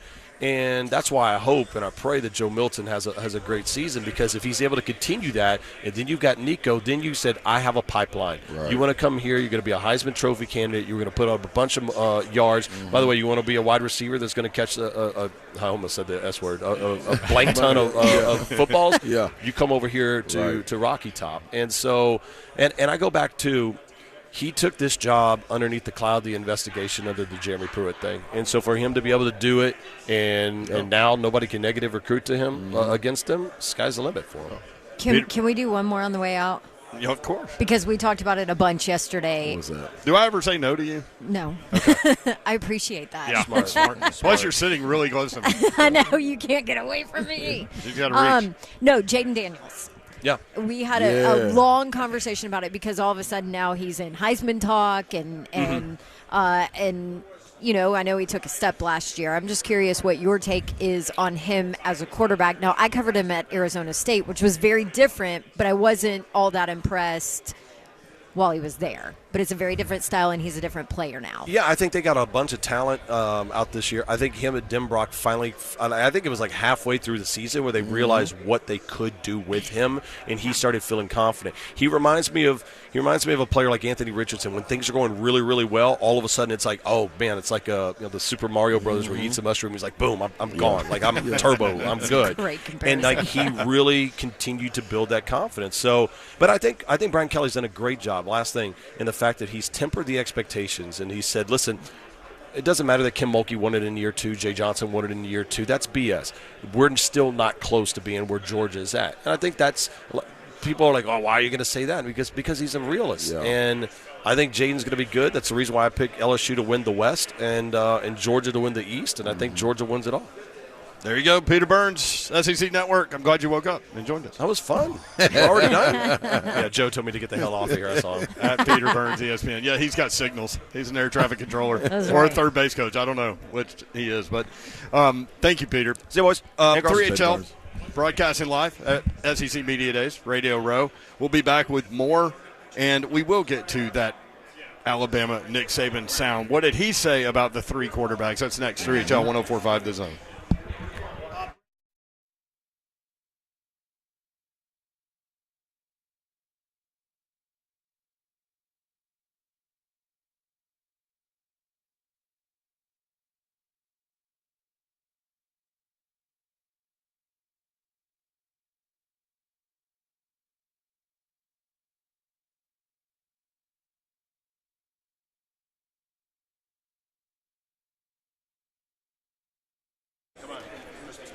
Gupton Dodge Chrysler Jeep Ram. Get you a new vehicle, car, truck, SUV, Jeep, whatever you need. These guys will be able to hook you up, new or pre-owned car, truck, SUV, Jeep. 3450 Tom Austin Highway in beautiful Springfield, Tennessee. Just 30 minutes from downtown Nashville to the best car buying experience you've ever had. Take 24 West, exit 35. Exits 9 miles outside the city. Beautiful drive into Springfield, and you can get it done. GuptonMotors.com is the website. You can check out the inventory there. All of the dealership information is there as well. My guy Daniel Gupton and his crew are going to help you out. Go take your test drive. Go inside. They'll help make the numbers work. It'll be that easy. 30 minutes from downtown Nashville. Best vehicle buying experience you've ever had. Gupton Dodge Chrysler Jeep Ram.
Shout out to Zeph back at the studio, the world-famous Music Row, for producing. It's a lot of work doing all of these remote shows. Hunk doing a great job keeping Zone TV up, alive, and well, and working through audio and editing and all of those things. You can watch the show live, YouTube, Facebook Live, Twitter, and Twitch. Twitch, please. The F&M Bank chat is up and running. Slay is writing a message right now as we speak. I am. You are. Who is it? Jim freaking Nance. Jim Nance?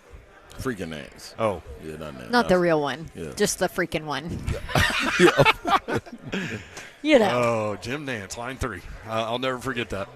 Called the show on a listener line. That's really incredible. It is now the Jim Nance line. It is. Line 3 is the Jim Nance line. If you want in, 615-737-1045. Chris Lowe will join us at 5:20. We'll talk more college football with him. Nick Saban talking to the media today. And, by the way, Brent Doherty, Don Davenport, and Ron Slay with you. Hey. What's up, y'all? Nick Saban talking about defensive coordinator Pete Golding going to Ole Miss. Look, everybody needs to make their personal choices and decisions about, where they think they best can develop their career. Pete did a great job for us. I like Pete. He improved every year with us in terms of how he did his job, which I was always pleased with. And he chose for personal reasons or whatever reasons that was a better opportunity for him to go someplace else, and that's his prerogative. So, and we wish him well. That's his prerogative. Well, he can do what he wants to do. ain't nobody going to make him. Bobby Brown taught us that. You better believe it. I'm trying to look up, I should have done this a minute ago, but clearly Alabama had some holes defensively last year. Statistically, still pretty good, though. Just not up to Bama standards. In terms of yardage, but not up to Bama standard. And giving up all those points to Tennessee and 5 touchdowns to one specific player.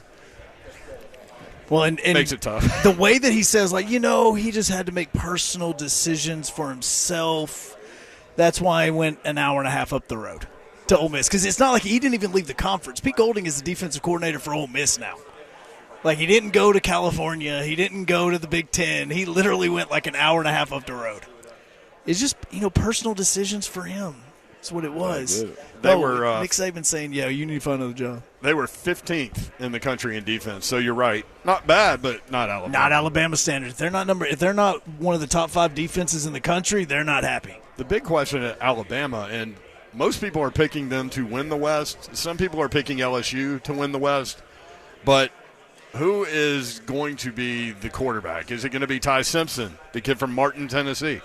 Is it going to be Jalen Milroe, who we saw play last year? Simpson a little bit too, but Milroe could run, but, man, he didn't have much to that arm, did he? No, that decision-making. That's not what Alabama was looking for. Not when you got that many weapons. We don't need you to just say hike the ball and take off running. Well, and I wonder if, Dawn, they came out of spring practice and Nick Saban was like, okay, I've seen Ty Simpson, I've seen Jalen Milroe. Let me go get a guy that we recruited from Notre Dame to transfer, Tyler Buckner, who was a 4-star quarterback coming out. He chose Notre Dame over Alabama. Mm-hmm. He transfers into Alabama, so they've got 3 quarterbacks. It has a little more, has seen a little bit more. Maybe that'll help too. So yeah, Ty Simpson. I called his state game.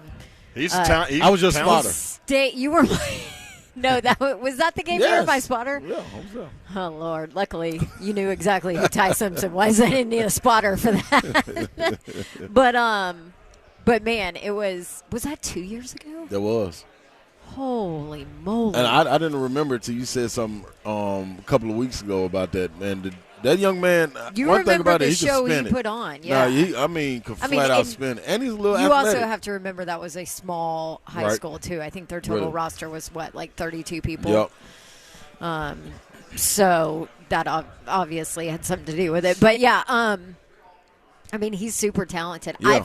I think the fact that you don't know who Alabama's quarterback is really going to be heading into the season makes it really exciting. I think so too. I think it'll be him, but right. But it almost for all of the reasons you gave. It's almost like, oh, look, Oh, look, the dragon has a little cut on his wing. Well, we'll probably see all three of them against MTSU. I would imagine. Early on. Even if they name one, I would expect they'd still want to see all three of them in game action. Nick Saban was asked about that 3-quarterback situation today.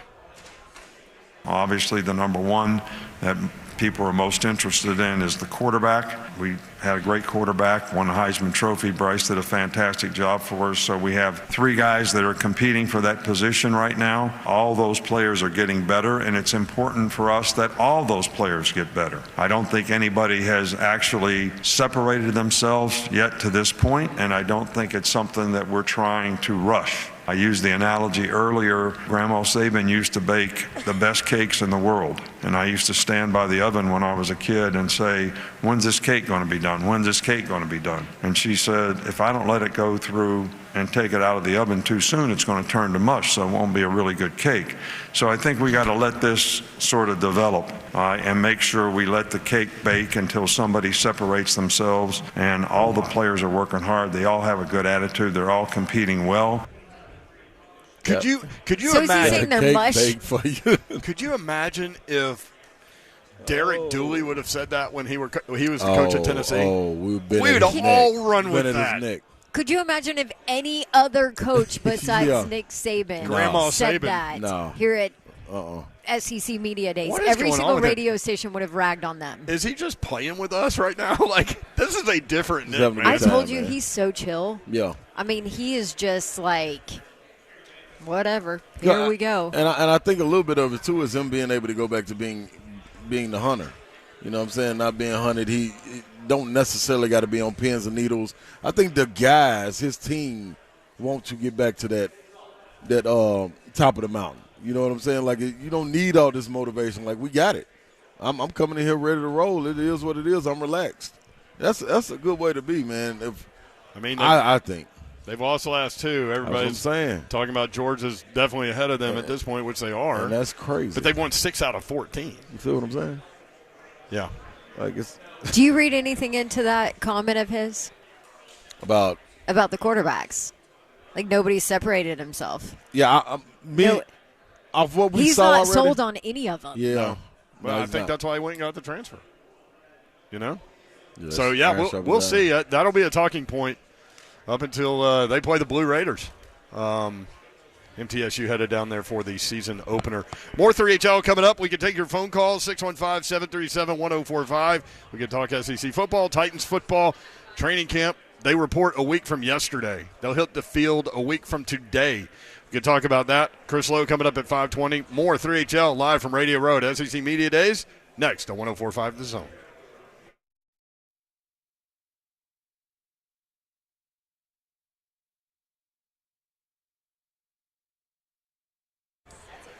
I want to tell you about my friends at Maryland Farms, and today is a good day to do it, especially for our senior crew out there. Every Wednesday is Senior Day, so come in for special discounts. Maryland Farms Wine and Spirits, located at 101 Creekside Crossing in Brentwood. You may know it by that Publix shopping center.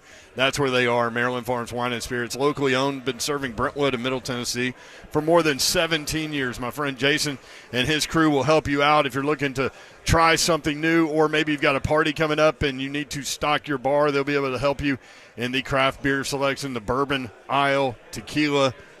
Got a great wine selection as well. They'll be able to help you out. They are experts and very, very friendly. They've got a great selection of cigars as well. MarylandFarmsWS.com, open Monday through Saturday, 9 a.m. until 9 p.m., closed on Sundays. Delivery through the Maryland Farms Wine and Spirits app, and curbside pickup available as well. Maryland Farms Wine and Spirits, 101 Creekside Crossing in Brentwood by Publix.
Good evening from day 3 of SEC Media Days on 104.5 The Zone. I'm Joe Hunk. As SEC Media Days going on right now, actually the talk in the city of Nashville has been about the Tennessee Titans. Why? That's because they're going to be working out a brand new offensive tackle. At least he's brand new to us. He's new-ish is a good way of saying it. Former Jets offensive tackle George Fant is going to be working out for the team on Saturday. He started 36 of 37 games over the last 3 years for the Jets at both left and right tackle. Madden dropping ratings every single day. And Derrick Henry coming in today at the 4th best position for running backs, a 94 overall, which you could be mad at. Then just go look at the Nick Chubb video on Twitter and you'll understand why he's number 1. For all your foundation repair and waterproofing needs, you need to visit USSTN.com. Breaking news at once on your home for the Vols, the flagship station for your Tennessee Titans, as well as home to 3HL. This is 104.5 The Zone.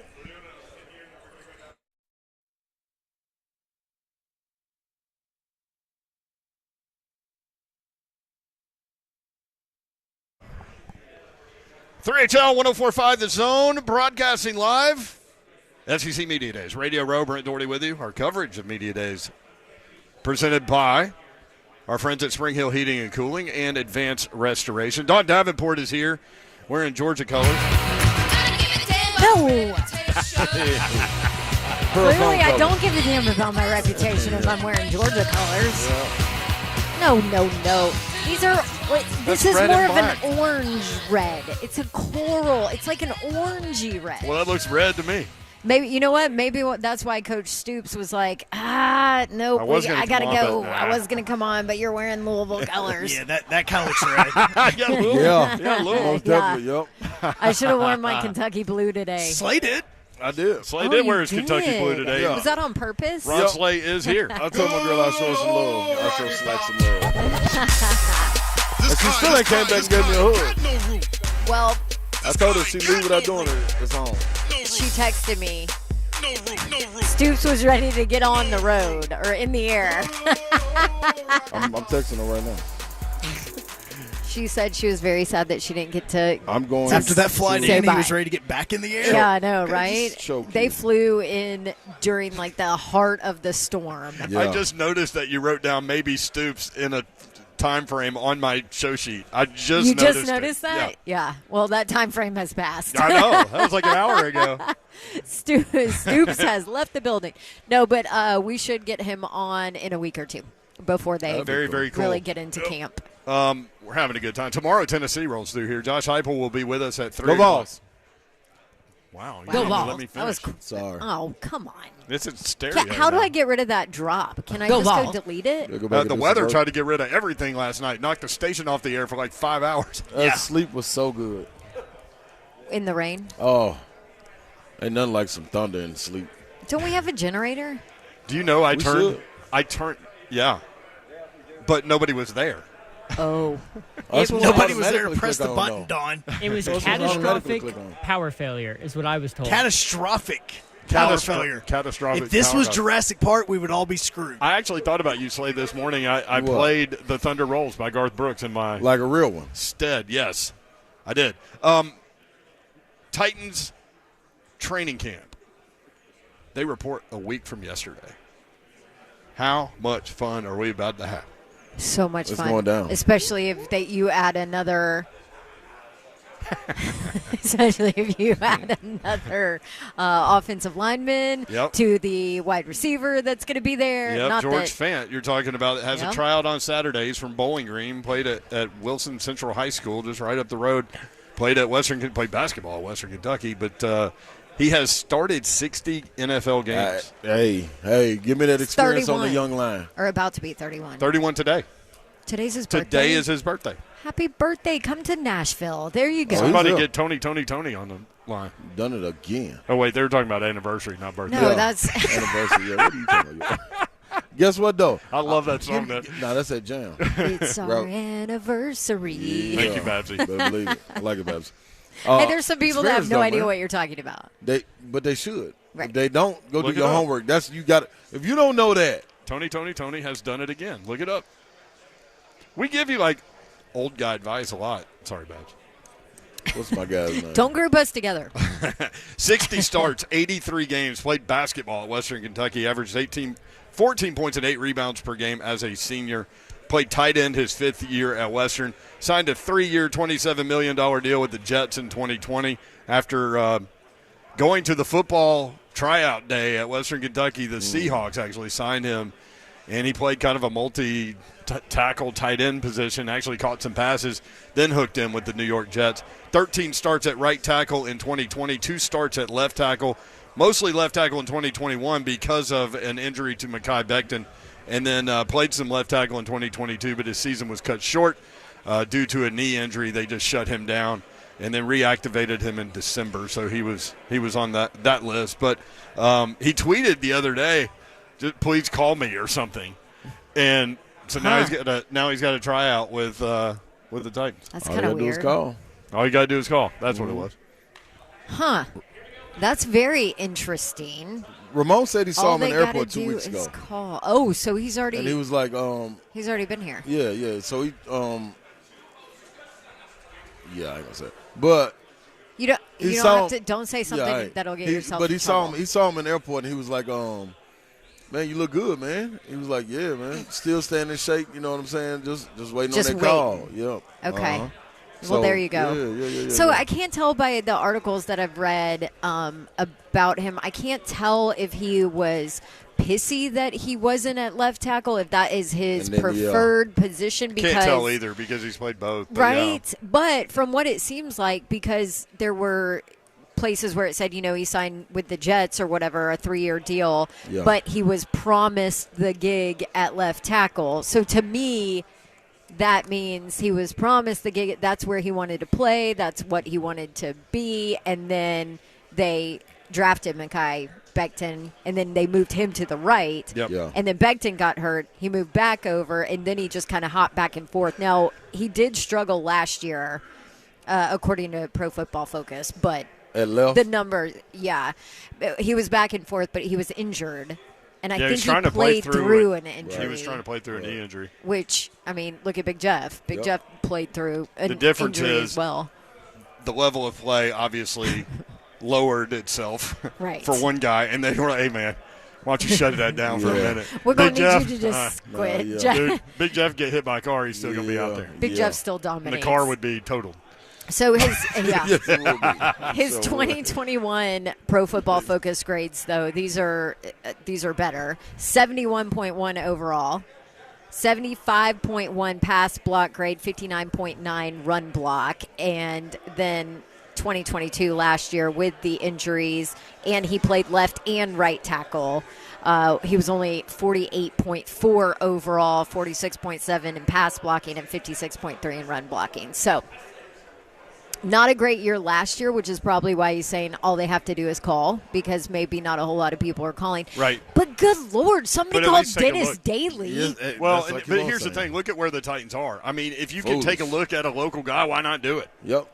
You know what I mean? And then come on in. Let's see what you got. You never know, man, until you lose that spot and you're not getting that call. Maybe he has a change, like you're saying, a change of heart, change of mindset. Like, all right, man, let me go buckle down and I'm going to play right tackle. That's what they need. I'm going to play it. You're not so caught up on, maybe I'm going to lower my tackle. price. Yeah. I got to get to it.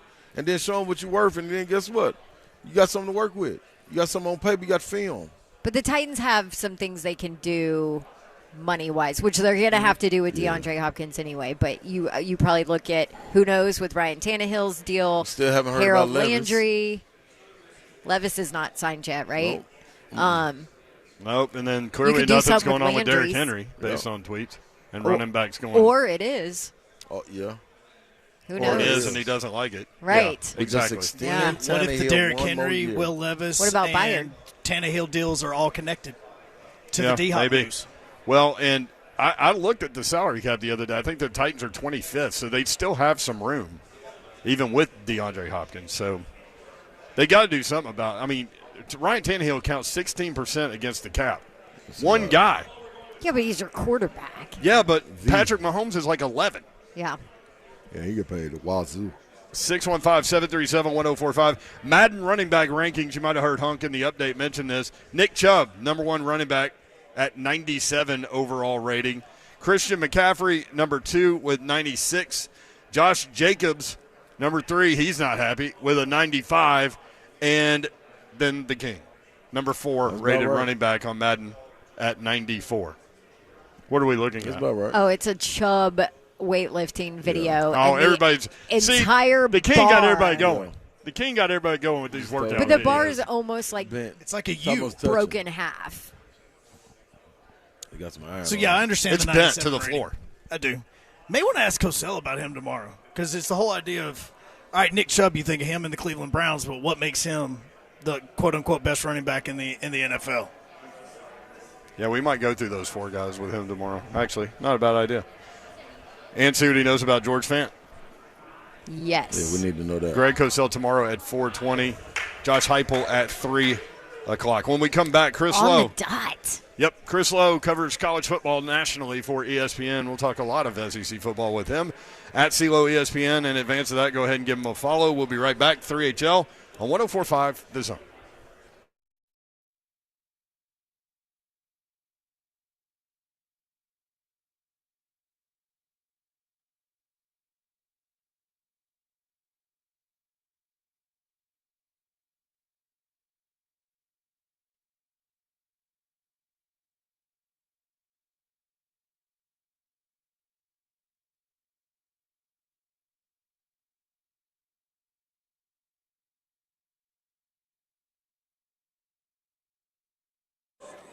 What's happening, people? Ron Slay, man, and I'm telling you, if you're spending valuable time that you're thinking about bets that you're going to make each week, well, let Superbook take all the stress off your mind. Go and download the Superbook Sports app. Why wouldn't you want the best company in the business to be the one who handles those bets, huh? That's a question for you.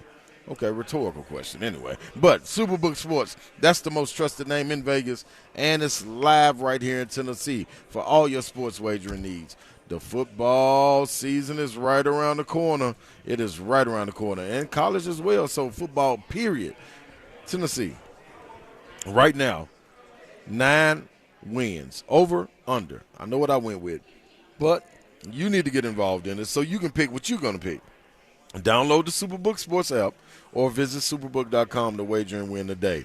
Also, you need to dive in on this, man. Go use the password SLAY in order to get the promo code, and you get $250 courtesy of Superbook Sports. Visit superbook.com for terms and conditions. Gambling problem? Call 1-800-889-9789. Book it.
3HL 104.5 The Zone. Brent Doherty with you on a beautiful day in the Music City. 104.5 The Zone coverage of SEC Media Days live from the Grand Hyatt in downtown Nashville is presented by Spring Hill Heating and Cooling and Advanced Restoration. A lot going on here. The teams coming through today.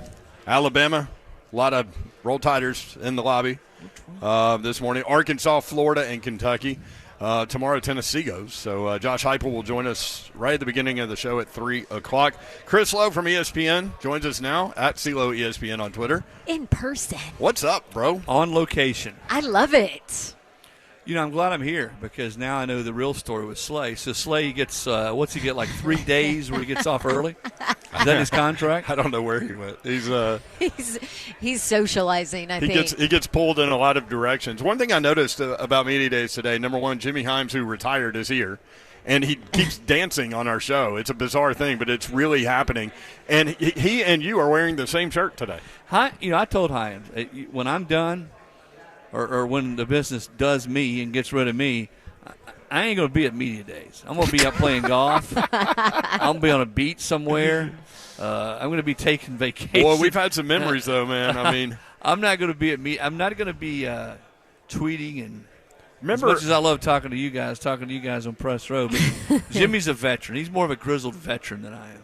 Who was remember the Vanderbilt coach that was the coach for 1 year? Robbie Caldwell. And he started talking about jobs he'd had in the past. Turkey incinerators. There's Slay. No, inseminators. Right, you're right. Turkey inseminators. A little different. Incinerator and inseminate. Yeah, a little different. Well, I went and got my degree at the same school Slay did, University of Tennessee. So you have to That's forgive a great degree. You use that anywhere. And you, yeah, right? That's right. So, Robbie Caldwell stole the show that year. Mm-hmm. I mean, he did it one time, and it's like one of the big memories I have. Well, what about Philip Fulmer? Dodging the subpoena. And did it on a conference call. Everybody gathered around the speakerphone, and Fulmer's talking about why he didn't come to Media Days. But nothing beats the head ball coach when he would stand there at the bottom of the old Sheraton in Birmingham down the very bottom, and he'd go for 30 minutes, and then he'd go for another 20 minutes. Everybody would go down and gather around him. That's another good one. When and he'd tell stories and jokes, and he'd get on Joe Biddle. You know, and rest in peace, Joe Biddle. Yeah, he would. Those were the days. Spurrier was Lamb Chops. Remember him, David Lamb from the Florida media. Hello, Lamb Chops. You know, just he had nicknames for everybody. And he'd play golf with a lot of these guys, and he'd bet on every shot. Oh yeah, and make sure you putted everything. If it was a foot putt, by God, you were putting it out. So another great memory. I'm glad you said that about Spurrier. Remember when he was at South Carolina and Tim Tebow didn't get a first-place vote for quarterback, and then he blamed it on Jamie Speronis? You know, it's funny you mentioned that. I had that conversation this week with one Jamie Speronis, Pat Dooley, who was Hall of Fame columnist for the Gainesville Sun. Yes. I remember the day before because Spurrier was like the last day that year. And every coach that came to the podium, they were saying, "Hey, did you vote for Tim Tebow first?" Yeah, wasn't me. I voted for him. And the day before the last day, Pat Dooley looked at me. He says, "You know what? Somehow, some way, this is going to end up being Jamie Speronis' fault." Who was on Spurrier's staff? Who filled out the ballot, and of course Spurrier blamed Jamie. And let's go with Javon Sneed this year. Let's go with Javon Sneed over Tim Tebow. And but yeah, those were the days. I remember when they used to have it in Birmingham at the old Sheraton Hotel. Yeah, that's when I started too. That's back when they still had Slay. They still had media hospitality suites at night. Yeah. Sometimes it closed at midnight. Sometimes it closed at 2 or 3 in the morning. It just depended. Yeah. And I won't mention any names. And he didn't know. But a few people would take a nap on the couches in those hospitality suites, and you couldn't get them out of there. Yeah, they just locked the doors, and they'd wake up the next morning and go to Media Day. I tell you, man. That effectively ended hospitality suites. Yeah, the SEC media, when they roll out this big old table full of cupcakes and brownies, dude, they're gone so fast. It's attack mode. It is attack mode. You know, if you think I can tell funny stories about the Media Days, you guys need to bring Larry Woody.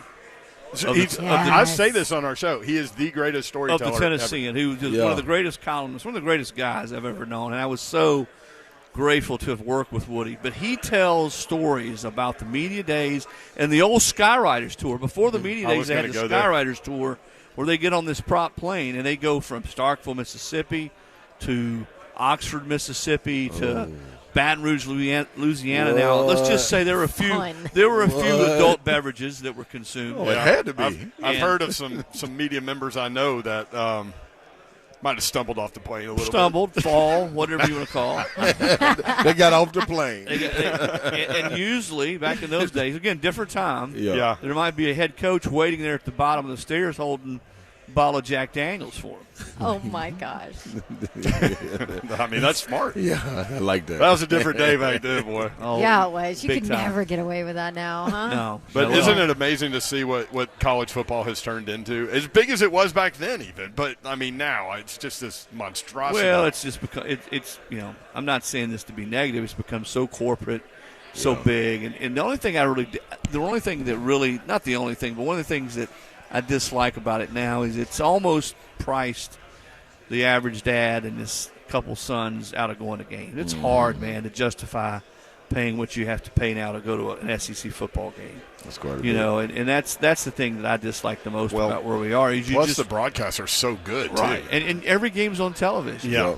I mean, you guys, sometimes when I don't travel on the weekend, I find that I see more football sitting at home, starting at noon and going to the West Coast game at 1 or 2 o'clock at night. Now, I got to take a nap later in the game to make it to 2 in the morning. That's what happens when you turn 50-something, 58. But or you're Peter Burns and sleep through your 3HL interview. But no, you're right, though. It's the game is it's gotten the money that's been spent, the resources, the parity, the way teams have just taken the game. The game has changed a lot, obviously, but the thing that's changed the most is athletes. How big and fast you guys have been talking to these guys all day. You see these cats. Like I was talking to one of the guys from J.C. Latham from Alabama. Boy, he had a quote today. I said, J.C., what are you going to play at next year? He says, well, I was down last year. I was at 335. I'm going to play at 355 this year. Oh, my God. And if you go watch the cat practice, he can athletic. move his feet. You shouldn't be able to be that big and move your feet like that. So J.C. Latham said this from 440 Sports. He said expectations for 2023 are disrespectful. Said the Tide will go undefeated and win the national title, and that he will win the Outland Trophy. Jeez. Wow. Hey, go big or go home. Bring it. We had a chance to talk to Slay's J.C. new too, favorite and player. he's pissed. J.C. Latham and those Alabama players they're peeved. That's how you come through right there. So if they can find a quarterback, I mean, they're right back in there. In talking to Nick Saban today, I think he feels like they will be a more complete football team. They probably leaned on Bryce Young a little bit too much last year. And I think when you have a great player like that, Slay, you sort of wait around and wait for this guy to make a great play. Yep. And I think they will be a more complete team. Yeah. I think they'll be better now. Run the ball more. And as JC told me, he says, we're going to bloody some cats' noses this year. That's physical what right there. Alabama football was when it was at its best. Yeah. And I think that's where they go back to. What a fun year when you think about that. You think about Georgia going for the first three-peat since 1934 through 36, the Minnesota Gophers. You think about how good LSU could be. Texas A&M should be a lot better. I mean, Tennessee's going to win games. Tennessee's going to put up points. What are the chances that Tennessee gets to the Georgia game unbeaten? See, that's the thing about that's okay. So right good now. point on Alabama there because for those that don't know, Tennessee plays Georgia in November this year toward the end of the season. But we were talking with Peter Burns about that. Alabama's going to play some teams that are going to put points on the scoreboard, and the question is, you can bloody people up and all those things, but can you score? Right. If you get into one of those score-a-thons, can you win 44-41? Last year I don't know. 52-49. But you have Bryce Young. I think it'll be difficult for Tennessee to get to that game unbeaten. I don't think it's out of the realm of question. Tennessee, remember, they have to play at Florida. That game at Florida and they're going to be like an 8-point favorite or something, and that's going to be a tough. When's the last time Tennessee's been favored going to the Swamp? Yeah, wow. And it's a night game too. It's been like decades, right? But you're right. There's no question they'll be favored, and I think I'm in that camp. I think Texas A&M will be a lot better this year than people think they'll be. Well, they better be. Well, yeah, and I think they will be though because I think they've got talent. I think Petrino will help that offense. I was kidding Jimbo about it earlier this week. I said, so are you guys like already fighting for control of the offense? And he said, oh, yeah. He said, we've had 3 boxing matches, 2 wrestling matches. Listen, Petrino. You laugh, but that's a question that literally was asked. Petrino's going to call the plays. I know Jimbo was coy here. And I've talked to him. I've talked to Petrino enough. He's going to call the plays. You don't bring Bobby Petrino in unless he's going to call the play. Now, will Jimbo weigh in when on critical third downs, critical series and drives? Absolutely. But I just think there's several teams that could factor in. Georgia's the best team. I think Alabama's probably going to be the most motivated team this year.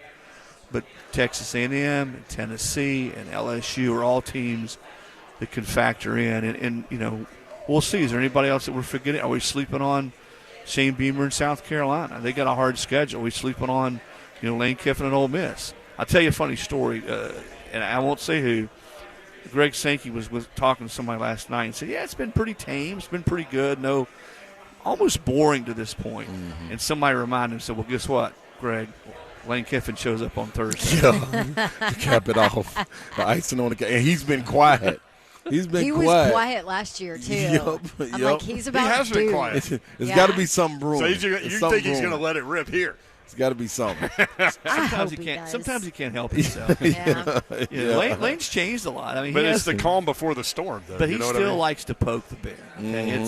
If he gets a chance to poke the bear, and he sees it before most people. He sees the opening, and he takes that opening. But no, I think he'll be.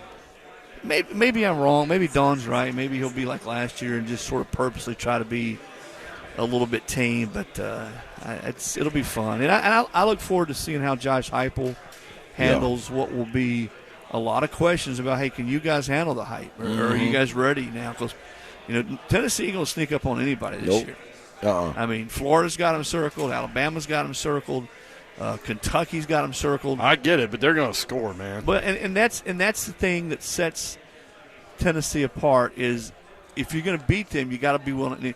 Tennessee's not going to play a lot of 21-17 games. You got to be ready to score 35, 38, 40-plus games. Unless they turn it over or something. Yeah, unless they turn it over. Now, Georgia beat them up physically last year. Yeah. They're the only team that really did that. They just beat them up physically. They got up by, 17 points, and they just sat on the ball and ran it for the rest of the game. Yeah. In an unbelievable – that's about as loud as I've ever heard a crowd in Sanford Stadium. I keep saying it. Unbelievable That's environment. Amazing. And much like the Tennessee-Alabama environment was in Knoxville. But you're right. That's the thing about Josh and Tennessee's offense is they're going to score a ton of points every time they're out. And I think the Joe Milton factor, I think Joe is supremely talented. I love his skill set. This is the one thing I would say. You guys have asked me about this. He's played 4 years of college football. Yeah. 2 at Michigan, 2 at Tennessee. We've never seen him over a course of a season sustain what you would call elite level of play. He was really good last year against Clemson. He's been great in the offseason. I think he's going to be a lot better football player. But to me, the challenge for Joe Milton, and I find it interesting that Josh is bringing him here, I think that tells you what kind of confidence and trust he has in Joe Milton. But to me, the question is, can he be that guy for 12 games and sustain it for 12 games? And I'm not saying he can't. Yeah. And I were talking off air, and another question was, what does he do in a difficult situation late in the game? And if he didn't bring Joe Milton down here, that whole football team would be like, what? Like, that's our unquestioned leader. Well, I think, now, we may sit here and say, all right, we'll sort of see it when we believe it that Joe Milton's going to be a Heisman-type quarterback this year. But there's no question that he's one of the, if not the leader on that football team. Those kids have a lot of respect. Even as a backup, and a lot of confidence in him. He's the alpha. He's the alpha dog on that team. And that's, hey, when your quarterback's your alpha, you typically have something. So who's he going to throw to? Do they protect him as well? Darnell Wright, all those are things we don't know yet. Tennessee usually gets rid of the ball. Does he get rid of the ball? Here's the other thing. Does he get rid of the ball as quickly as Hendon did? They rarely got to Hendon. They protected him well. He had that sort of sixth sense about him. He got rid of the football. Right. Is Joe like that when the real bullets are flying? Well, and Joe doesn't run a whole lot either. No, but he will down the red zone in third and short. I saw a comment from Josh Heupel though that they've talked about how he wants him to run more. Yeah, and I think he will. That's a talking point. I mean, Cam Newton. You go back to Cam Newton, and I'm not saying he's Cam Newton, But in that 2010 season when Auburn won it all, if it was 3rd and short or 4th and short, or they were down inside the 5-yard line, they were going to get it every time because Cam Newton was going to keep the football. Yeah. And that's definitely going to be a 3rd and short option, isn't it? And I think that's when you've got at that 240, that dynamic. When you've got that dynamic as an offense, because not everybody has that. KJ Jefferson's like that. He was here. You talk. How'd you like to get in front of him, slay down inside the 5? That's a monster. He was a monster last year. He says he's as healthy as he's ever been. But going back to Milton, I do think he will run. I think he will be smart. You don't want to get him beat up. Right. But they will. Hendon ran the ball last year. Yeah. How much run is Nico going to get? I mean, I think if Milton plays well, not a lot. They're going to be up big early in the season. You talking about garbage time? Yeah, I'm just how much play and stuff, because they're going to be up big in some of these early games, and he's going to go out there and he's going to do good things. Well, yeah, I don't think they're going to. I don't think they're going to leave Joe out there if they're up by 4 touchdowns in the second half. Sure, Nico will get some time. And, I look forward to watching him play. Yeah, me too. I'd like to see him play, in meaningful situations, but I can tell you this. I don't think Tennessee wants that to happen this year because they want Joe to be the guy, and they don't want to throw Nico into the fire too early. Either way, it's funny. You've got two guys for different reasons who have massive pressure on their shoulder. Joe's been hyped up and given so much love this offseason. And has not led a football team for an entire season in college. And you got Nico, who is one of the number 1 or number 2 quarterbacks in high school, who's been seemingly been talking about him for a year now. And everyone is going to be wondering, the second time Joe Milton overthrows a kid on 3rd down, whether it's against Florida week 3, what's going to happen, Brent? What's going to happen, Slay? Oh, no. They're going to chant it. There's going to be boos and there's going to be chants. No, we want to see Nico. Yep. Fan bases love that 5-star freshman, man. They just do. Let me ask you this. How important is it, because you talk to a lot of different players and coaches, how important is it for the resurgence of kneeling like it is? Because we've been hearing a lot of talk in the offseason and teams having to go up there. I think that's the ace in the hole playing against teams like A&M. Boy, it was like the 90s in there last year. Yeah, it's been great. And again, a little bit that spilled over from the year before. Props to Josh because that stadium has come alive. And I remember being around Tennessee football since the early 80s. I've seen it when I was in school in 85, the Sugar Balls. It was crazy then when they made their way to the Sugar Bowl. It was crazy in 98, crazy when Peyton was there. But it was a lot that it felt a lot like those years last year when you were inside Neyland Stadium, and it's become again, to your point, Slay, a weapon. It is a hard place to play if you're an opponent. Yeah, totally. I love it. What about Clark Lee came in and did our show the day before he was supposed to be here, which we appreciated, but just got the contract extension. Their over/under win total last year before the season was 2.5. We were like, oh no, we're going over that. They went 5 games. He gets the contract extension. He seems very comfortable to me with where they are in terms of their growth. What do you think about Clark Lee and Vanderbilt? Yeah, well, I got a chance to talk to Clark, too, yesterday and some of his kids. He's got a lot of go back and look at who's going to be playing for them this year. They got a lot of experienced kids. A lot of kids now who've been around the program, have played, some good leadership. And I think finishing, like you said, beating those SEC teams was big for them. But it's a program that, in talking to him and talking to some of his kids, that have a lot of confidence. And I'll go back before we get off. I'll go back to Neyland. The one difference in Neyland Stadium, the big difference to me now that they've started selling beers, you don't smell Jack Daniels as much. So don't, man. People sneaking them little bottles in, man. That's definitely true. Airplane bottles. All those mini bottles that Slay and all his Vince Yarbrough and Tony Harris used to live in the stadium. Deep in that thing, baby. If you stayed in the stadium after the game for a minute, you were walking out, you saw nothing but airplane Jack Daniels. You got to wear cargo pants. So the students, or all in the bathroom. And I know we're over time here. The students would sit in G or F when I was in school. Same thing. And the guys I'd go to school with, we sometimes we might consume a Jack Daniels shot or two, and we'd smell allegedly. Yeah, we'd smell it, and I'd say, "What's that smell like?" And he'd say, "Section G, row 22." Hell yeah, baby. Chris Lowe, love it, man. Hey, thanks for sitting down. Those were some fun stories. Great guys, always good to be with you. At CeeLo ESPN, more 3HL next on 104.5 The Zone.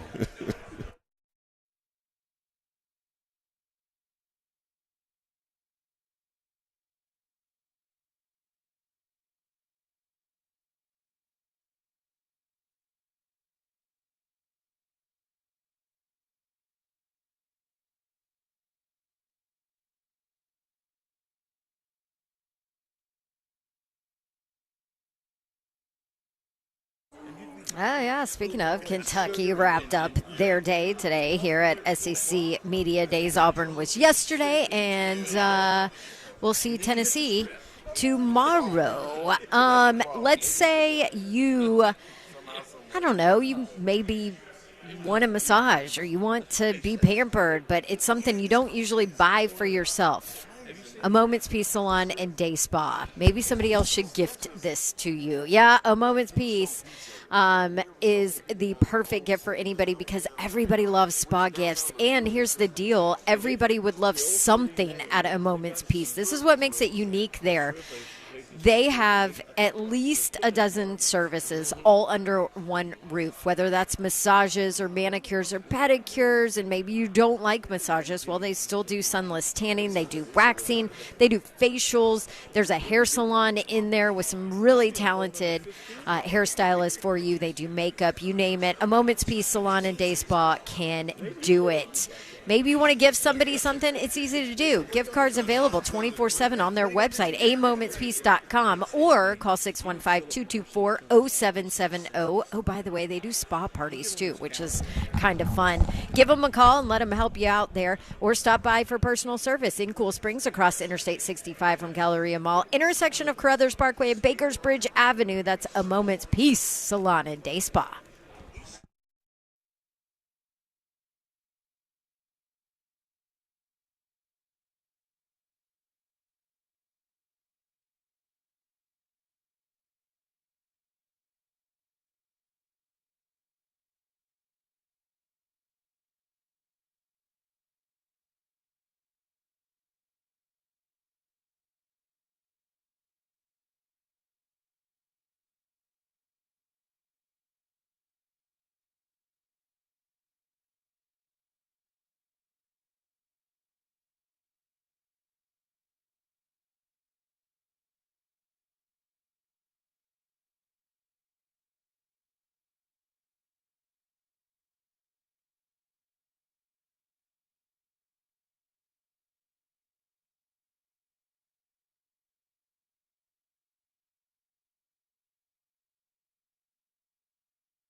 3HL 104.5 The Zone.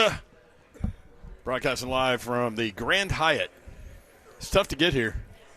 Oh, yeah. Just a little slight bit of construction that's been halted outside. It's a war zone, man. Remember when we used to talk about all the construction like 5 years ago? 5 years ago, I ain't got nothing on this. Like there's a bridge that was blown up. Like, what are you talking about, a slight bit of Well, construction? just take a left outside this hotel and see what happens. I mean, you're driving on sidewalks. There's wrecking balls and cranes and, I mean. It's like level 3 of Mario out here. You're having to dodge everything. I mean, it is crazy. And it's funny because, like, they shut off the construction during the day so everybody can do broadcasts. But they ramp it up at night. So, like, the people staying in the hotel, it's loud as. Got to stay up. All get out. Oh, look at that. Yeah. He's like, They oh, can yeah, it testify. is. 100%. I wish all these guys could see our city, like, not as a war zone. Because it's such a beautiful place. Part of pretty growing, awesome, man. yeah. Part of growing. Coming up tomorrow, Ole Miss, Lane Kiffin will be here. And, Don, you made a great point. We were talking to Chris Lowe because I hadn't even thought about it because he hadn't made any noise lately. Lane Kiffin has been really quiet. Didn't hear last year. Yep. You know? He was in and out last year. And he was quiet and didn't say anything all controversial. Nope. It's like he's been. I need him to bring his A game. Be Come Lane. on. Be the Lane we're looking for, man. Right? Be you, Lane. And then South Carolina's a team that I think, like, a lot of people are kind of quietly talking in a confident manner about what Shane Beamer's got going on down there, too. And guess what? It should You're not buying it? No. Do you remember? I'm the one that said, watch out for South Carolina against Tennessee. Yeah, she was hesitant. In that, yes, you did. because That's they come off 3 kind of easier games. Yeah, and we were then like Florida game. And both of y'all were like, South Carolina? Are you like, kidding? Are you kidding me? Not after what happened last year. We just blew you off on that one. Yes, you did. And then they blew the Which doors is I'm off fine Tennessee. They did. Ritter, it's a lot on his shoulders, man. And then Josh Heupel rolls through. Yeah. Tomorrow. Hype train, baby. A lot of attention on Tennessee coming off that first 11-win season since 2001. His last stop of the day will be with us. Oh, yeah.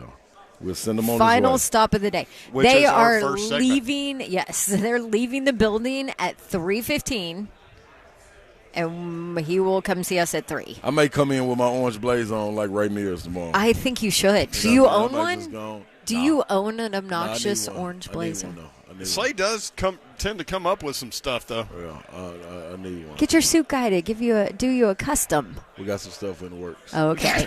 I thought What up, something John might Street? happen. Aren't you supposed to be on SEC Network tomorrow, too? No, I'm on Feinbaum. He's doing Feinbaum. That is SEC Network. Yeah. Wait, Oh, yeah. wait. But Feinbaum is having you on during football? That's what I said. Y'all sure y'all want me? It's like, yeah. Oh, well, guess what? Is he going to talk Nashville with you?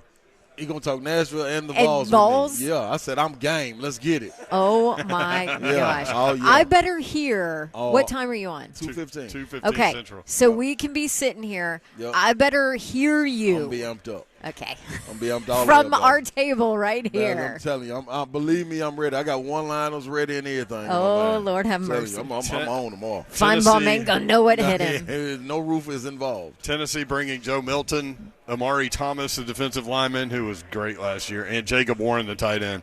So Tennessee bringing some players. Yeah. So it's going to be fun. Looking forward to it, and we'll have all your Titans coverage as well, what we need to get done there. Less than a week away from training camp. I'm excited. They hit the field a week from today. We are there. We will be there. The quarterbacks do you are there remember- this weekend. 2 weeks ago, we were like, oh, Yeah, are we we- ever going to get to We couldn't football? get there. And we're We here. couldn't get there. We're here. It's on now, baby. It is on. Like Donkey Kong? Yeah. That's what Kirby That's said. what too. Kirby Like said. Donkey Kong. I used to play that. all Oh, the time. great minds think alike. Yeah. Kirby and Doyle. You wanted that fast buck. Well, here it is. Now I got to light that ass up. That's how we're going to end the show with that line. Had to do it. Keep it classy. See y'all tomorrow. Keep it classy, San Diego. Yeah, appreciate y'all listening. Appreciate the participation. Brent Doherty, Don Davenport, Ron Slay, out. Good night. God bless. See ya. 180.